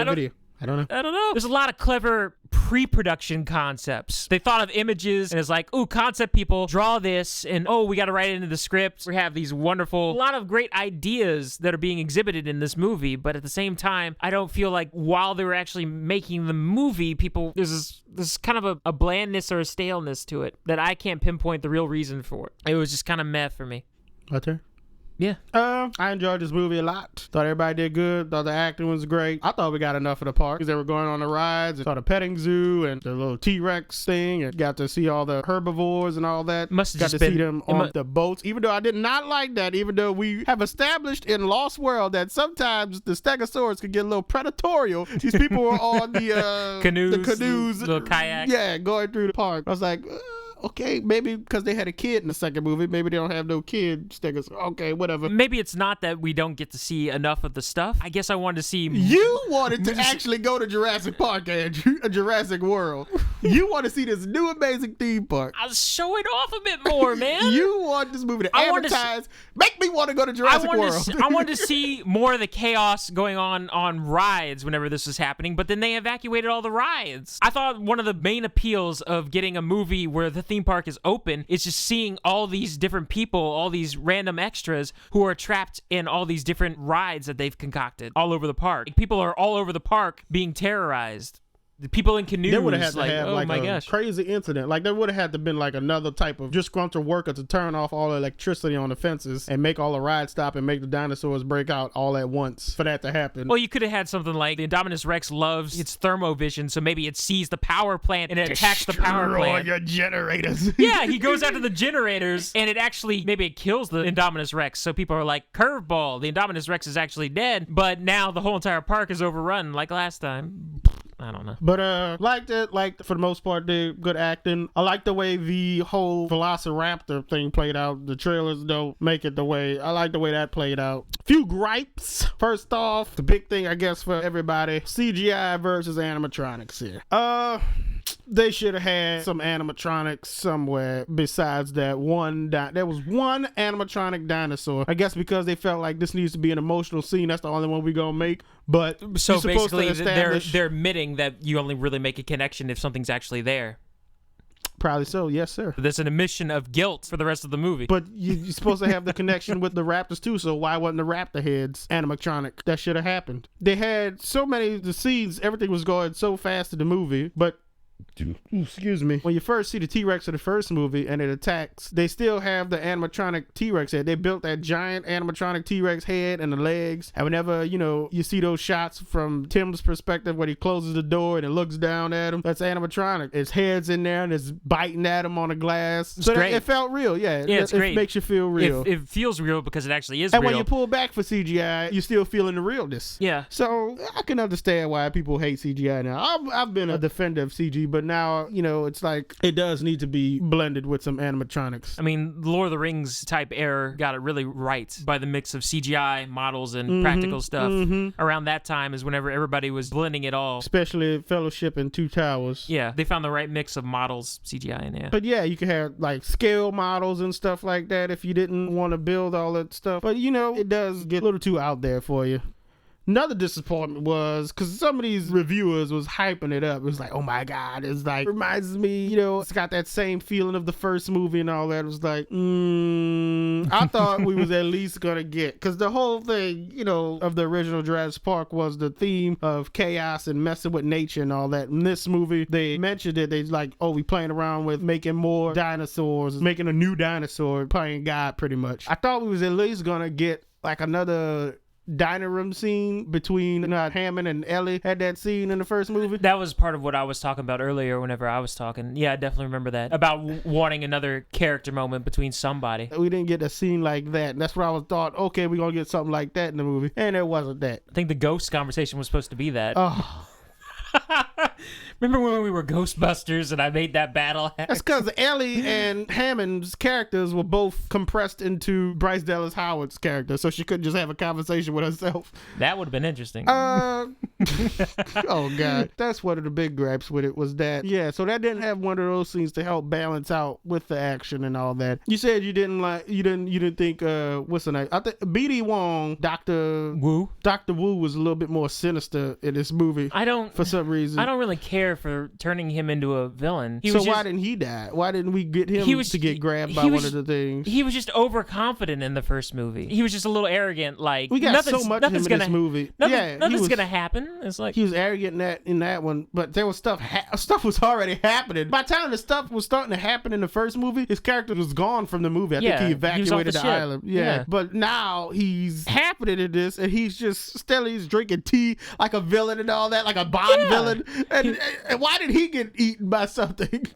He gets to get off scot-free for the sequel. Yeah, pretty much. He's going to be our center villainous person for the next 2 movies. I don't want Wu to be a villain. You liked Wu in the first movie, so you don't want Wu to be a villain? He's a likable guy. He was just a little bit annoyed that somebody was questioning his science. Somebody new, especially Jeff Goldblum's character, just coming out of nowhere and questioning his authority as the lead genealogist or whatever he is. We have to go to Vegas right now. I'm sorry. Yeah, he was just a little bit perturbed that somebody was questioning if he did his research, and he's been doing this for years. But that doesn't make him he should be a villain. I mean, he's a good man, good pirate. Yeah, they made him extra sinister in this movie for some reason, but he didn't die. A bit confused here. Mesogog. I'm talking about the new Hammond character here. Mesogog. Khan, his company was named after him, but they also had Engine still. We didn't get enough backstory about it. Was Engine now a PMC and it just worked with that company and it sold all of its other R&D stuff to them, and that's why they have control of the park, and Engine just is kind of a background thing. It's weird. I don't know. Engine's just a military force now instead of... If you weren't going to have Engine in the movie, then don't have Engine in the movie. Oh, I thought maybe we find out. It's just me being a fan right now, just a fanboy theories and stuff, but I was hoping we'd get a little bit more explanation to the whole, what's his name in the first movie, who got eaten by the little thing, who took the samples. I thought maybe we find out that he worked for Mesogog's company originally, because there's another company out there that wanted that, and we never got that in Lost World or Jurassic Park 3. And I felt like Jurassic Park 3 should have elaborated more on that instead of having that stupid storyline of a lost kid.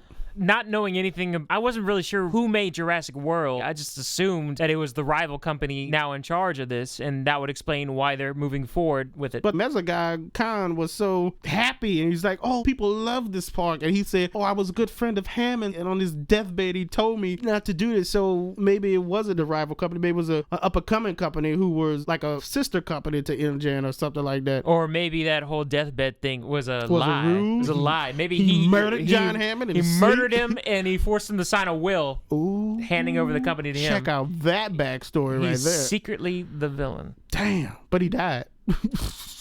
Give us some reason to care. I mean, yeah, like he should have had a scene, because he had some scenes with Bryce Dallas Howard in the beginning, so he should have like survived that and had another scene with Bryce. He could have like jumped out and been injured, had a broke leg, and they could have took him with his broke leg, like Ian Malcolm in the first movie. Could have had a callback to that. Yeah, he was the only kind of quirky comedic character, and they got rid of him. Yeah, he was pretty much a Malcolm character, kind of. Poor guy. I liked him. I think Dr. Wu should have died.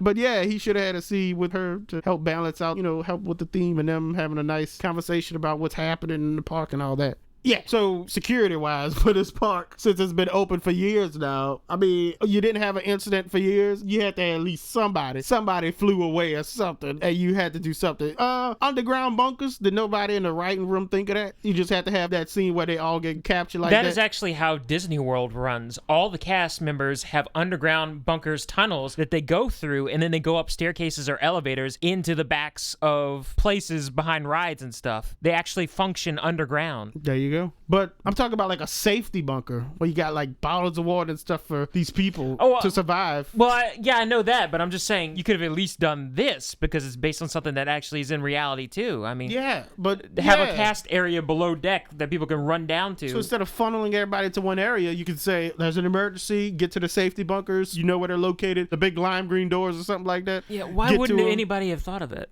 Because nobody writes the movies. We're not writing the movie, Andrew. No. How long has it been open? 20 years, this park? We're supposed to believe they had 0 incidents within this whole park up until now for 20 years. Nobody escaping. Apparently, velociraptors eat workers all the time and nobody cares. I guess they make workers sign a waiver. Yeah, they just made a joke about it.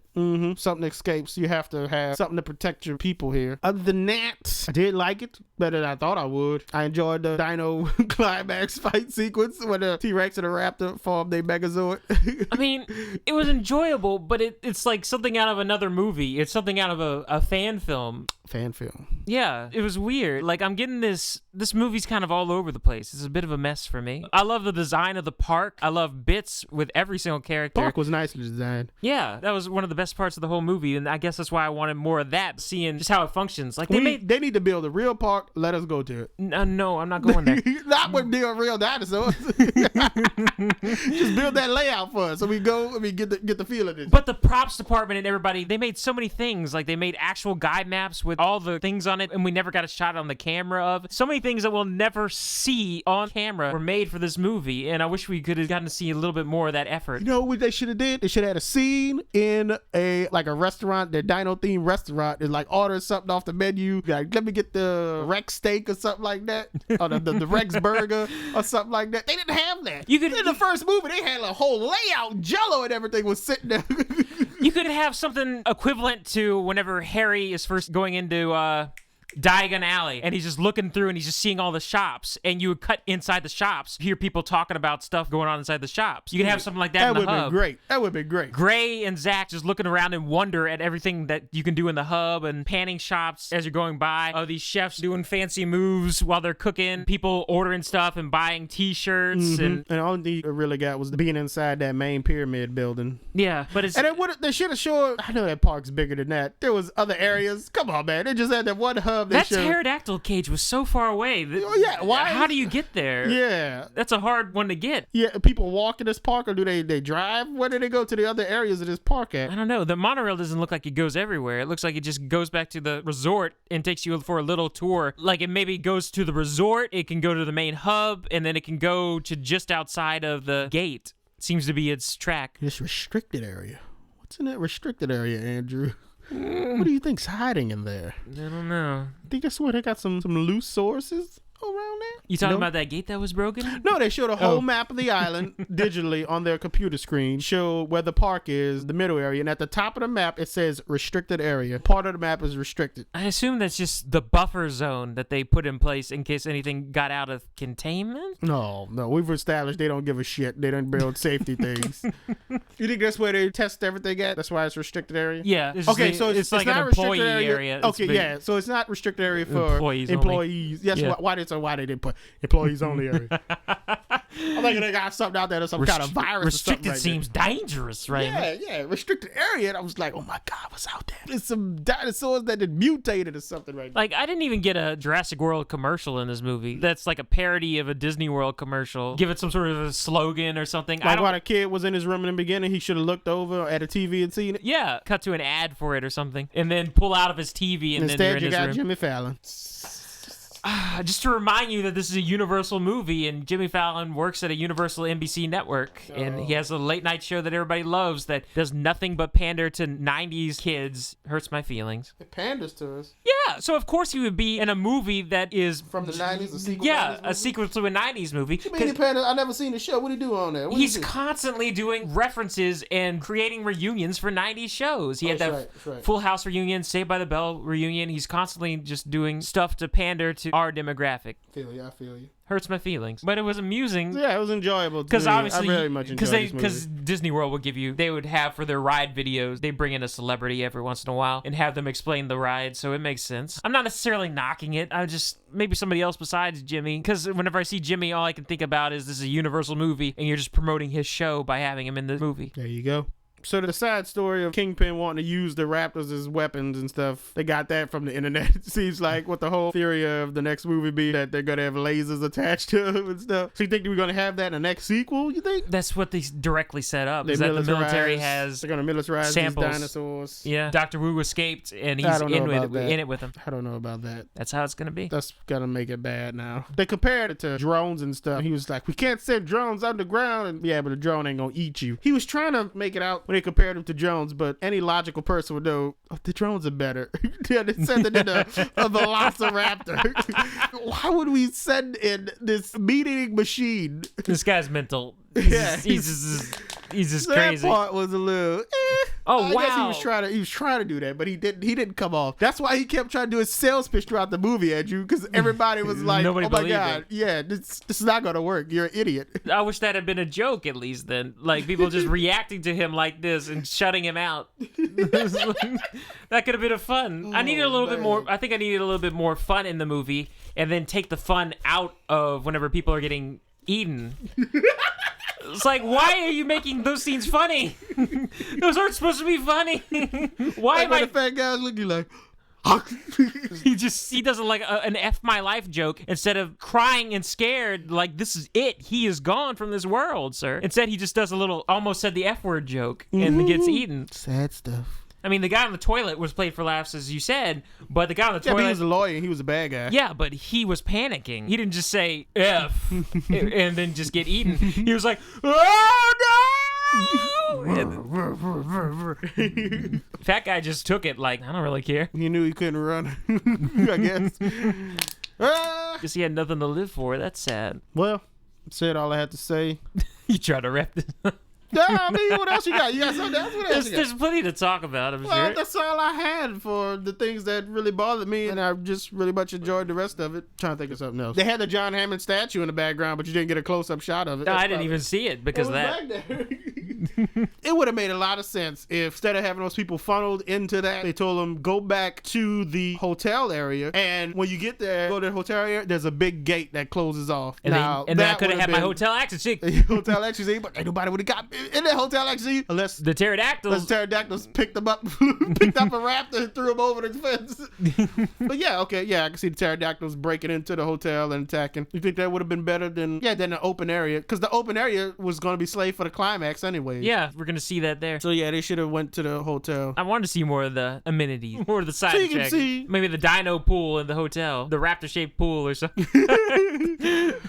I see. Yeah, it's just I don't know if it's a budget thing. It's not a budget thing. It's just nobody was thinking of this stuff, Andrew. Oh, it might not. Nobody thinks of this. We had that setup about Zach and his girlfriend about make sure you're messaging me constantly and everything, but that doesn't. We don't get a payoff with that, like during an attack sequence or something. Like she's calling or something, and Zach, she just has to hear this, and Zach has to explain it or something. Or maybe they're having a Skype call through the phone, and she's just seeing all this terrible stuff happening. Oh my God, Zach! And then he's kind of a jerk character too. And he was a jerk character. Yeah, he's cheating on her. I thought if they were just hitting on all the girls he's seeing. He was not hitting. He was just staring awkwardly and being a pervert. Yeah. I'm looking at this actress who played his girlfriend in the lingering the thing, and I give her an A+. Zach is kind of more reprehensible than the assistant that got taken down by the pterodactyl. So if you think they were going to kill a kid, they should have killed Zach. They probably. You know what? Maybe Zach should have done it. Yes, he didn't have no kind of... He helped his brother jump the thing, and that was it. I was hoping after the... His brother was crying about their parents getting divorced, and he didn't do anything. It's like, shut up. It happens. Deal with it. Why don't you just grow up? Terrible tragedy. I was hoping they would kill one of the main characters. And obviously I was hoping for Chris Pratt, so it could be the kids and the... Ooh, Bryce Dallas you Howard. reminded me. This is what I wanted to... Okay, go ahead. Oh, I was just saying that after the raptor attack, I was like, oh, great. This is the twist. Chris Pratt's going to die during this raptor attack scene because there's no way he can get out of this situation with 4 raptors trying to kill him and the Indominus Rex. So we're going to lose Chris Pratt here. It's going to be a twist. It'll add some emotion to the movie. And then Bryce Dallas Howard has to take command with the kids and save the day for the rest of the movie. I thought that was going to be a nice, pleasant thing they were going to do, especially since Chris Pratt's character arc wasn't going anywhere. So he had the thing with Blue. Him and Blue were friends. It was a mutual species agreement. So we could be friends with dinosaurs. They won't eat us if we mutually be nice to them. They could be our pets. That's where his head and shit. That was what that whole thing was. They're gonna be our buddies. Oh no. Eye to eye. We see eye to eye with the Chris Pratt never raised his hand to the Velociraptor. Oh, he raised his hand. Never got drunk. Stand down. Never. I was doing the T2 there. I'm sorry. Okay, sorry. So in this film, it wasn't a lot of it, but we have said before, the media is throwing in this feminist movement thing here. Okay. And Bryce Dallas Howard saving Chris Pratt twice in this movie, maybe 3 times. What'd you think about that? I think there should have been more instances like that because I don't really like Chris Pratt's character. So you wanted Chris Pratt. I think you just have a hatred for you don't like Chris Pratt the actor at all, or you just don't like his character? I like him in funny side roles. I found a couple of moments in Guardians of the Galaxy amusing, but I don't like him whenever he's trying to play a serious, gruff guy. It just doesn't work for me. He hit the gym, sir. He's got muscles now. The muscles don't change your sweet face. Shots fired. Shots fired. You have a sweet face. Ooh. You have a innocent looking face that doesn't really suit the gruff. You're not gruff enough for Andrew. Chris Pratt, you'll never be gruff enough. His gruffness doesn't come off as charismatic gruffness of a Harrison Ford or anything. It comes off as Chris Pratt is bored. Ooh. More shots fired. What I'm just saying. I'm not messing with you, but I like when you have these little Chris Pratt rants. Whenever he has a serious face on, it just looks like he's kind of disinterested in the actual movie. It doesn't actually look like he's being serious. I'm not taking him more seriously whenever he has a serious face on. Instead, I'm thinking, why isn't he being funny right now? Why isn't he entertaining me right now? He does the you gotta. Yeah, that was one of the scenes where he came to life, actually, is whenever they gave him comedy material. He knows what his niche is. He's a funny guy. You funny, Chris Pratt. Chris Pratt is your Jack Courtney. Tristan's Jack Courtney. That is your Jack Courtney, Chris Pratt. I don't dislike him. He's miscast in a lot of movies. And he's going to continue to miscast because people like him in these roles. So I just don't care. I think he could do the gruffness. He needs a little work. He just needs some work. The raptor trainer in the first movie is the kind of person I would expect. That is old school gruffness right there. That's hardcore. Yeah. Full-blooded. That guy I could buy taming a raptor. I could buy him. Stand down. That guy will eat a snake. Raw. That's the kind of guy right there. Yeah, I would expect somebody. Understand what you're saying. That guy. Compare the two. He eats scorpions. Chris Pratt don't eat scorpions. He drinks power drinks like a herbivore shake or something. That's what Chris Pratt does. That's my comparison right there, sir. Whenever you're thinking about Chris Pratt in this role, he is the tamed down version of gruffness. He's the I hate to say it like this. Cause I don't want to, ruffle anybody's feathers, but he is a more liberal form of gruffness. Is that what you're trying to say? What? Explain yourself. Like we were saying, he is more of the I eat salads kind of guy, and the guy from the first movie. By liberal gruffness, that's the politically correct way of saying he's a pussy. And he's not actually gruff. Yeah, he can shoot the gun or do the action, but he sees because he's more of the he's a comedic hero. Because he's always like, don't use my raptors as weapons. You gotta trank them, and okay, this animal is out of control. We should just kill it. He's with that guy, whereas the guy in the first movie be like, let's just blow it up. Let's just murder it right now. I'm a good devil barehanded. And guys like that in action movies, we don't see guys like that anymore. Yeah.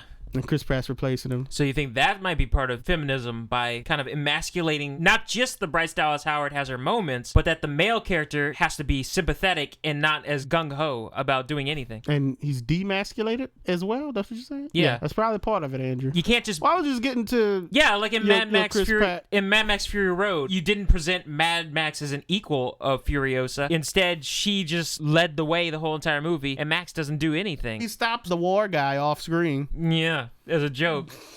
I see what you're saying about the Chris Pratt. Well, you compare Chris Pratt to that guy from the first movie. Not gonna happen. Even Sam Neill's character. Yeah, there's a certain worn-in look to people's faces that makes them look more gruff and serious. And Chris Pratt's face is smoother and rounder and it's sympathetic. He's got more of a appealing baby face that obviously women will really like, but it doesn't really fit the role for me. All right, here it is. Cut out the we probably say something that might have been offended to people. So this is what we're gonna compare it to. He's more of the Twilight-ish kind of action hero. And this is not offending people. Well, this is a lie. Who really like Chris Pratt. That's how he is. He's a pretty boy. They put pretty boys in action roles now instead of having the tough guy in an action role, like your Sylvester Stallones and your Steven Seagals, who weren't these super attractive guys. To attract the female so you demographic. attract the female demographic. You got to put females used to like really masculine ones too. Mm-hmm. What's happened? A lot have changed, Andrew. A lot. We got to prepare ourselves to be. That's a conversation for another time. But that was just something I wanted to touch on, to notice that, because I know it seems like, okay, they just made her do those random things, but I don't know. It was just weird how they had her just at the end there. Look at me, I'm badass.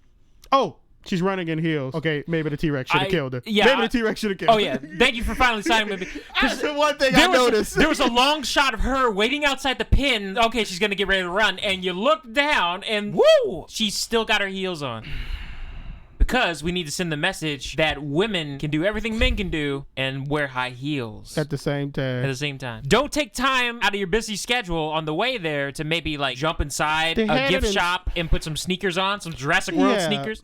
There's some product placement right there for you. Hey. And it could accompany it with like Reebok or something. Yeah. Come on. Something. The new Indominus Rex, brought to you by Verizon Fios. But another gripe right there, besides the no explaining the theme anymore scenes. She ran at heel. They showed it in slow motion, but if she's running at her top speed away from this Rex, she's gonna crack a heel and break her ankle. It's gonna happen. You can't run at heels. She's toast. She ran at heels. With a flare.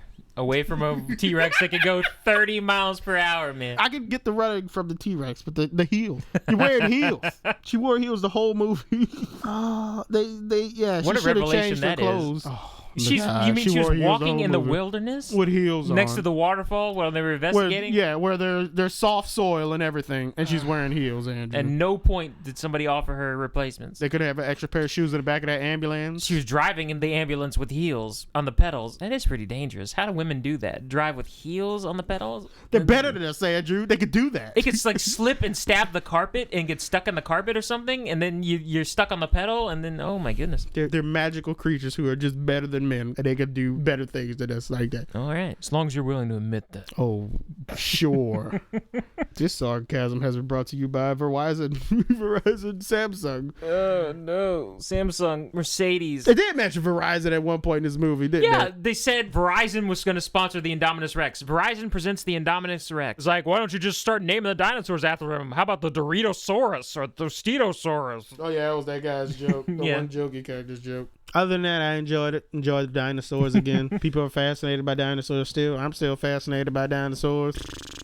It was just missing a through line, a story that I could really sink my teeth into while everything's going on. There it is. Something in between. Like the whole point of the original movie was Hammond warming up to the idea that maybe he could have kids one day. You mean Dr. Grant? Oh yeah, sorry, Dr. Grant. Because I'm about like, wait, Hammond had kids because he's got grandkids. Yeah, so. But they didn't have anything like, they hinted at it with the boys about their parents getting divorced and them starting to bond, but it doesn't have as many scenes that it needs to develop, and it doesn't have any sort of payoff. There's nothing really for Chris Pratt's character except for the fact that he's right and he has a friendship with a velociraptor, and that pays off, but he doesn't really learn anything or do anything.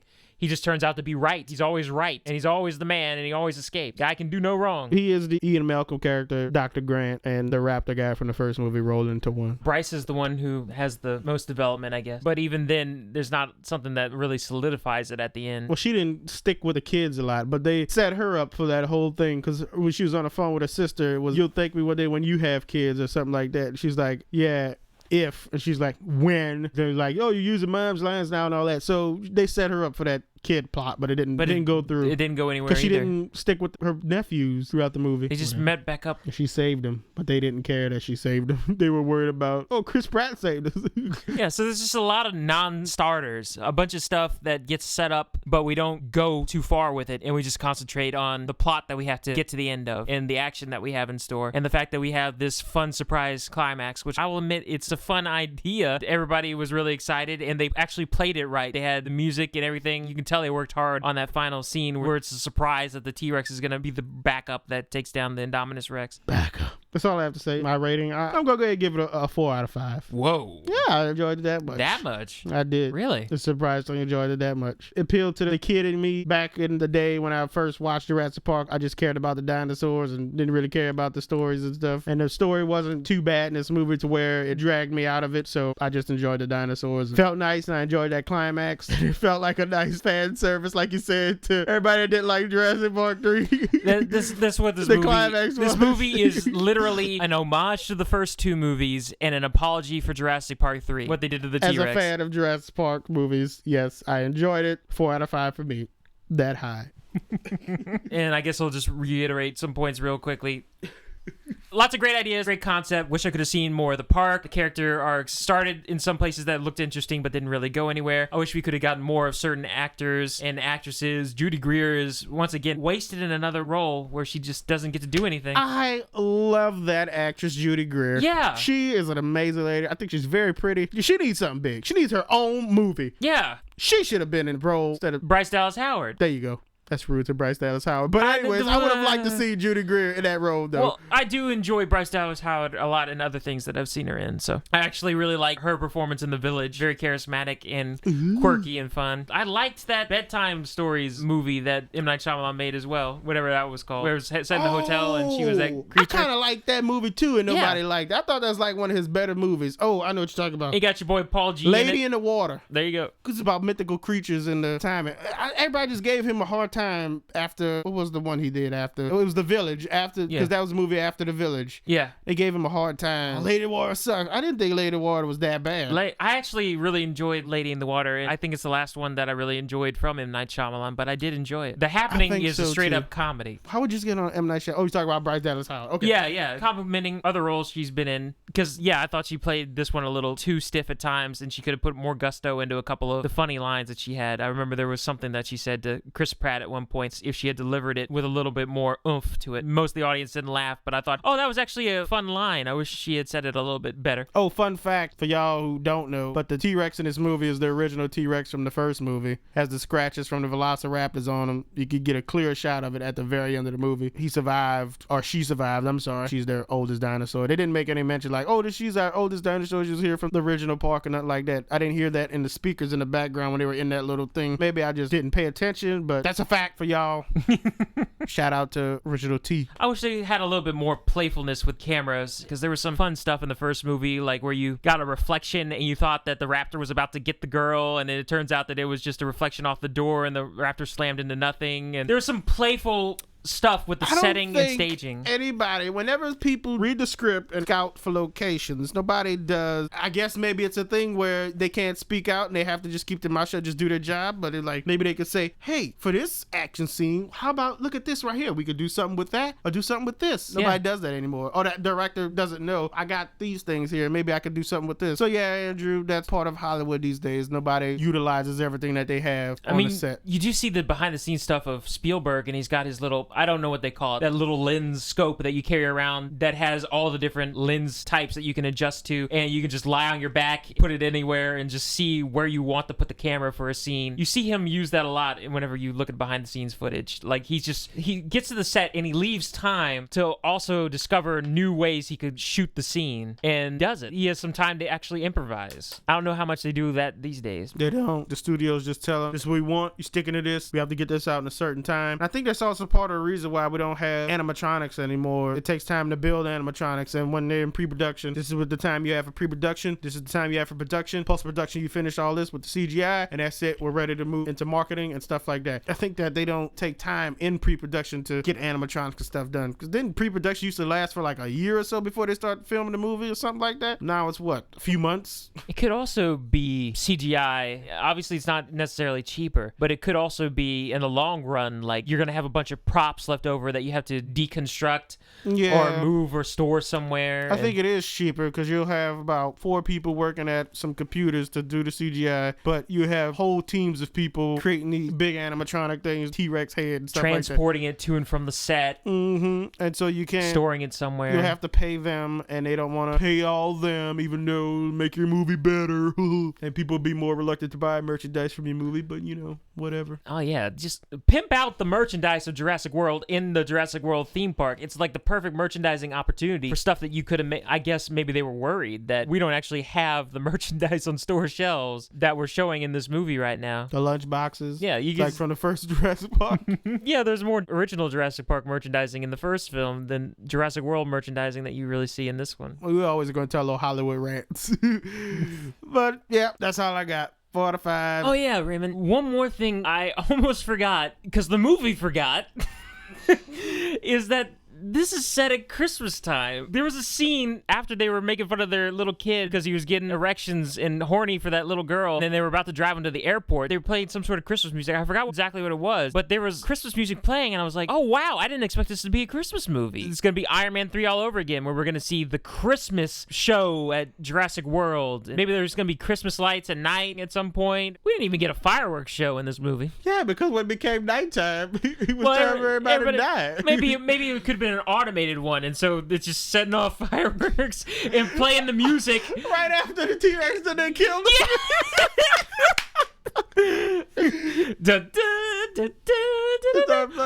And now it's time to turn your eyes to our Free Williosaurus Lagoon as we present our spectacular Jurassic in the Sky show. Start playing.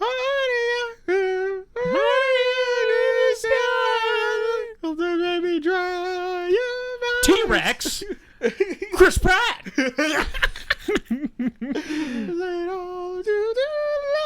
But yeah, this is Christmas time. Kind of pointless. They don't take advantage of the fact that this is a holiday time at the park. And you could have had your product placement still. They could have been like, get this for your family right now. Dinosaur tree ornaments and stuff. Christmas trees around the park. It's a special Jurassic Christmas celebration party at the park now. Here's a big one, Andrew. Why didn't they actually have a toy shop in Jurassic World showing off the toys for the movie? That would have got people to buy it more. So many little kids coming to see this movie, like you said. Yeah. Makes no sense. And stuffed animals for the girls. Why wouldn't they do that? Stuffed animals for the girls, ladies and gentlemen. Did you hear that? Yeah, the little action figures for the boys and the stuffed animals for the girls. He said it again. It doesn't make it better. Why can't a little boy want the stuffed animal and a little girl wants the action figure? She get the action figure too? I'm just saying. That's what they're made for. If a little boy wanted to put on a dinosaur dress, I wouldn't have a problem with it. Oh, isn't that in the movie? Little boy in a dinosaur dress goes, runs by him. They don't want to have fun anymore. Wonder what the ambience music was like in the park. We didn't get like a regular feed of what they listen to whenever they're walking through the main hub. Oh dear. Okay. Hang it up, I guess. There's no Christmas stuff. Ho ho ho. Merry Rexmas.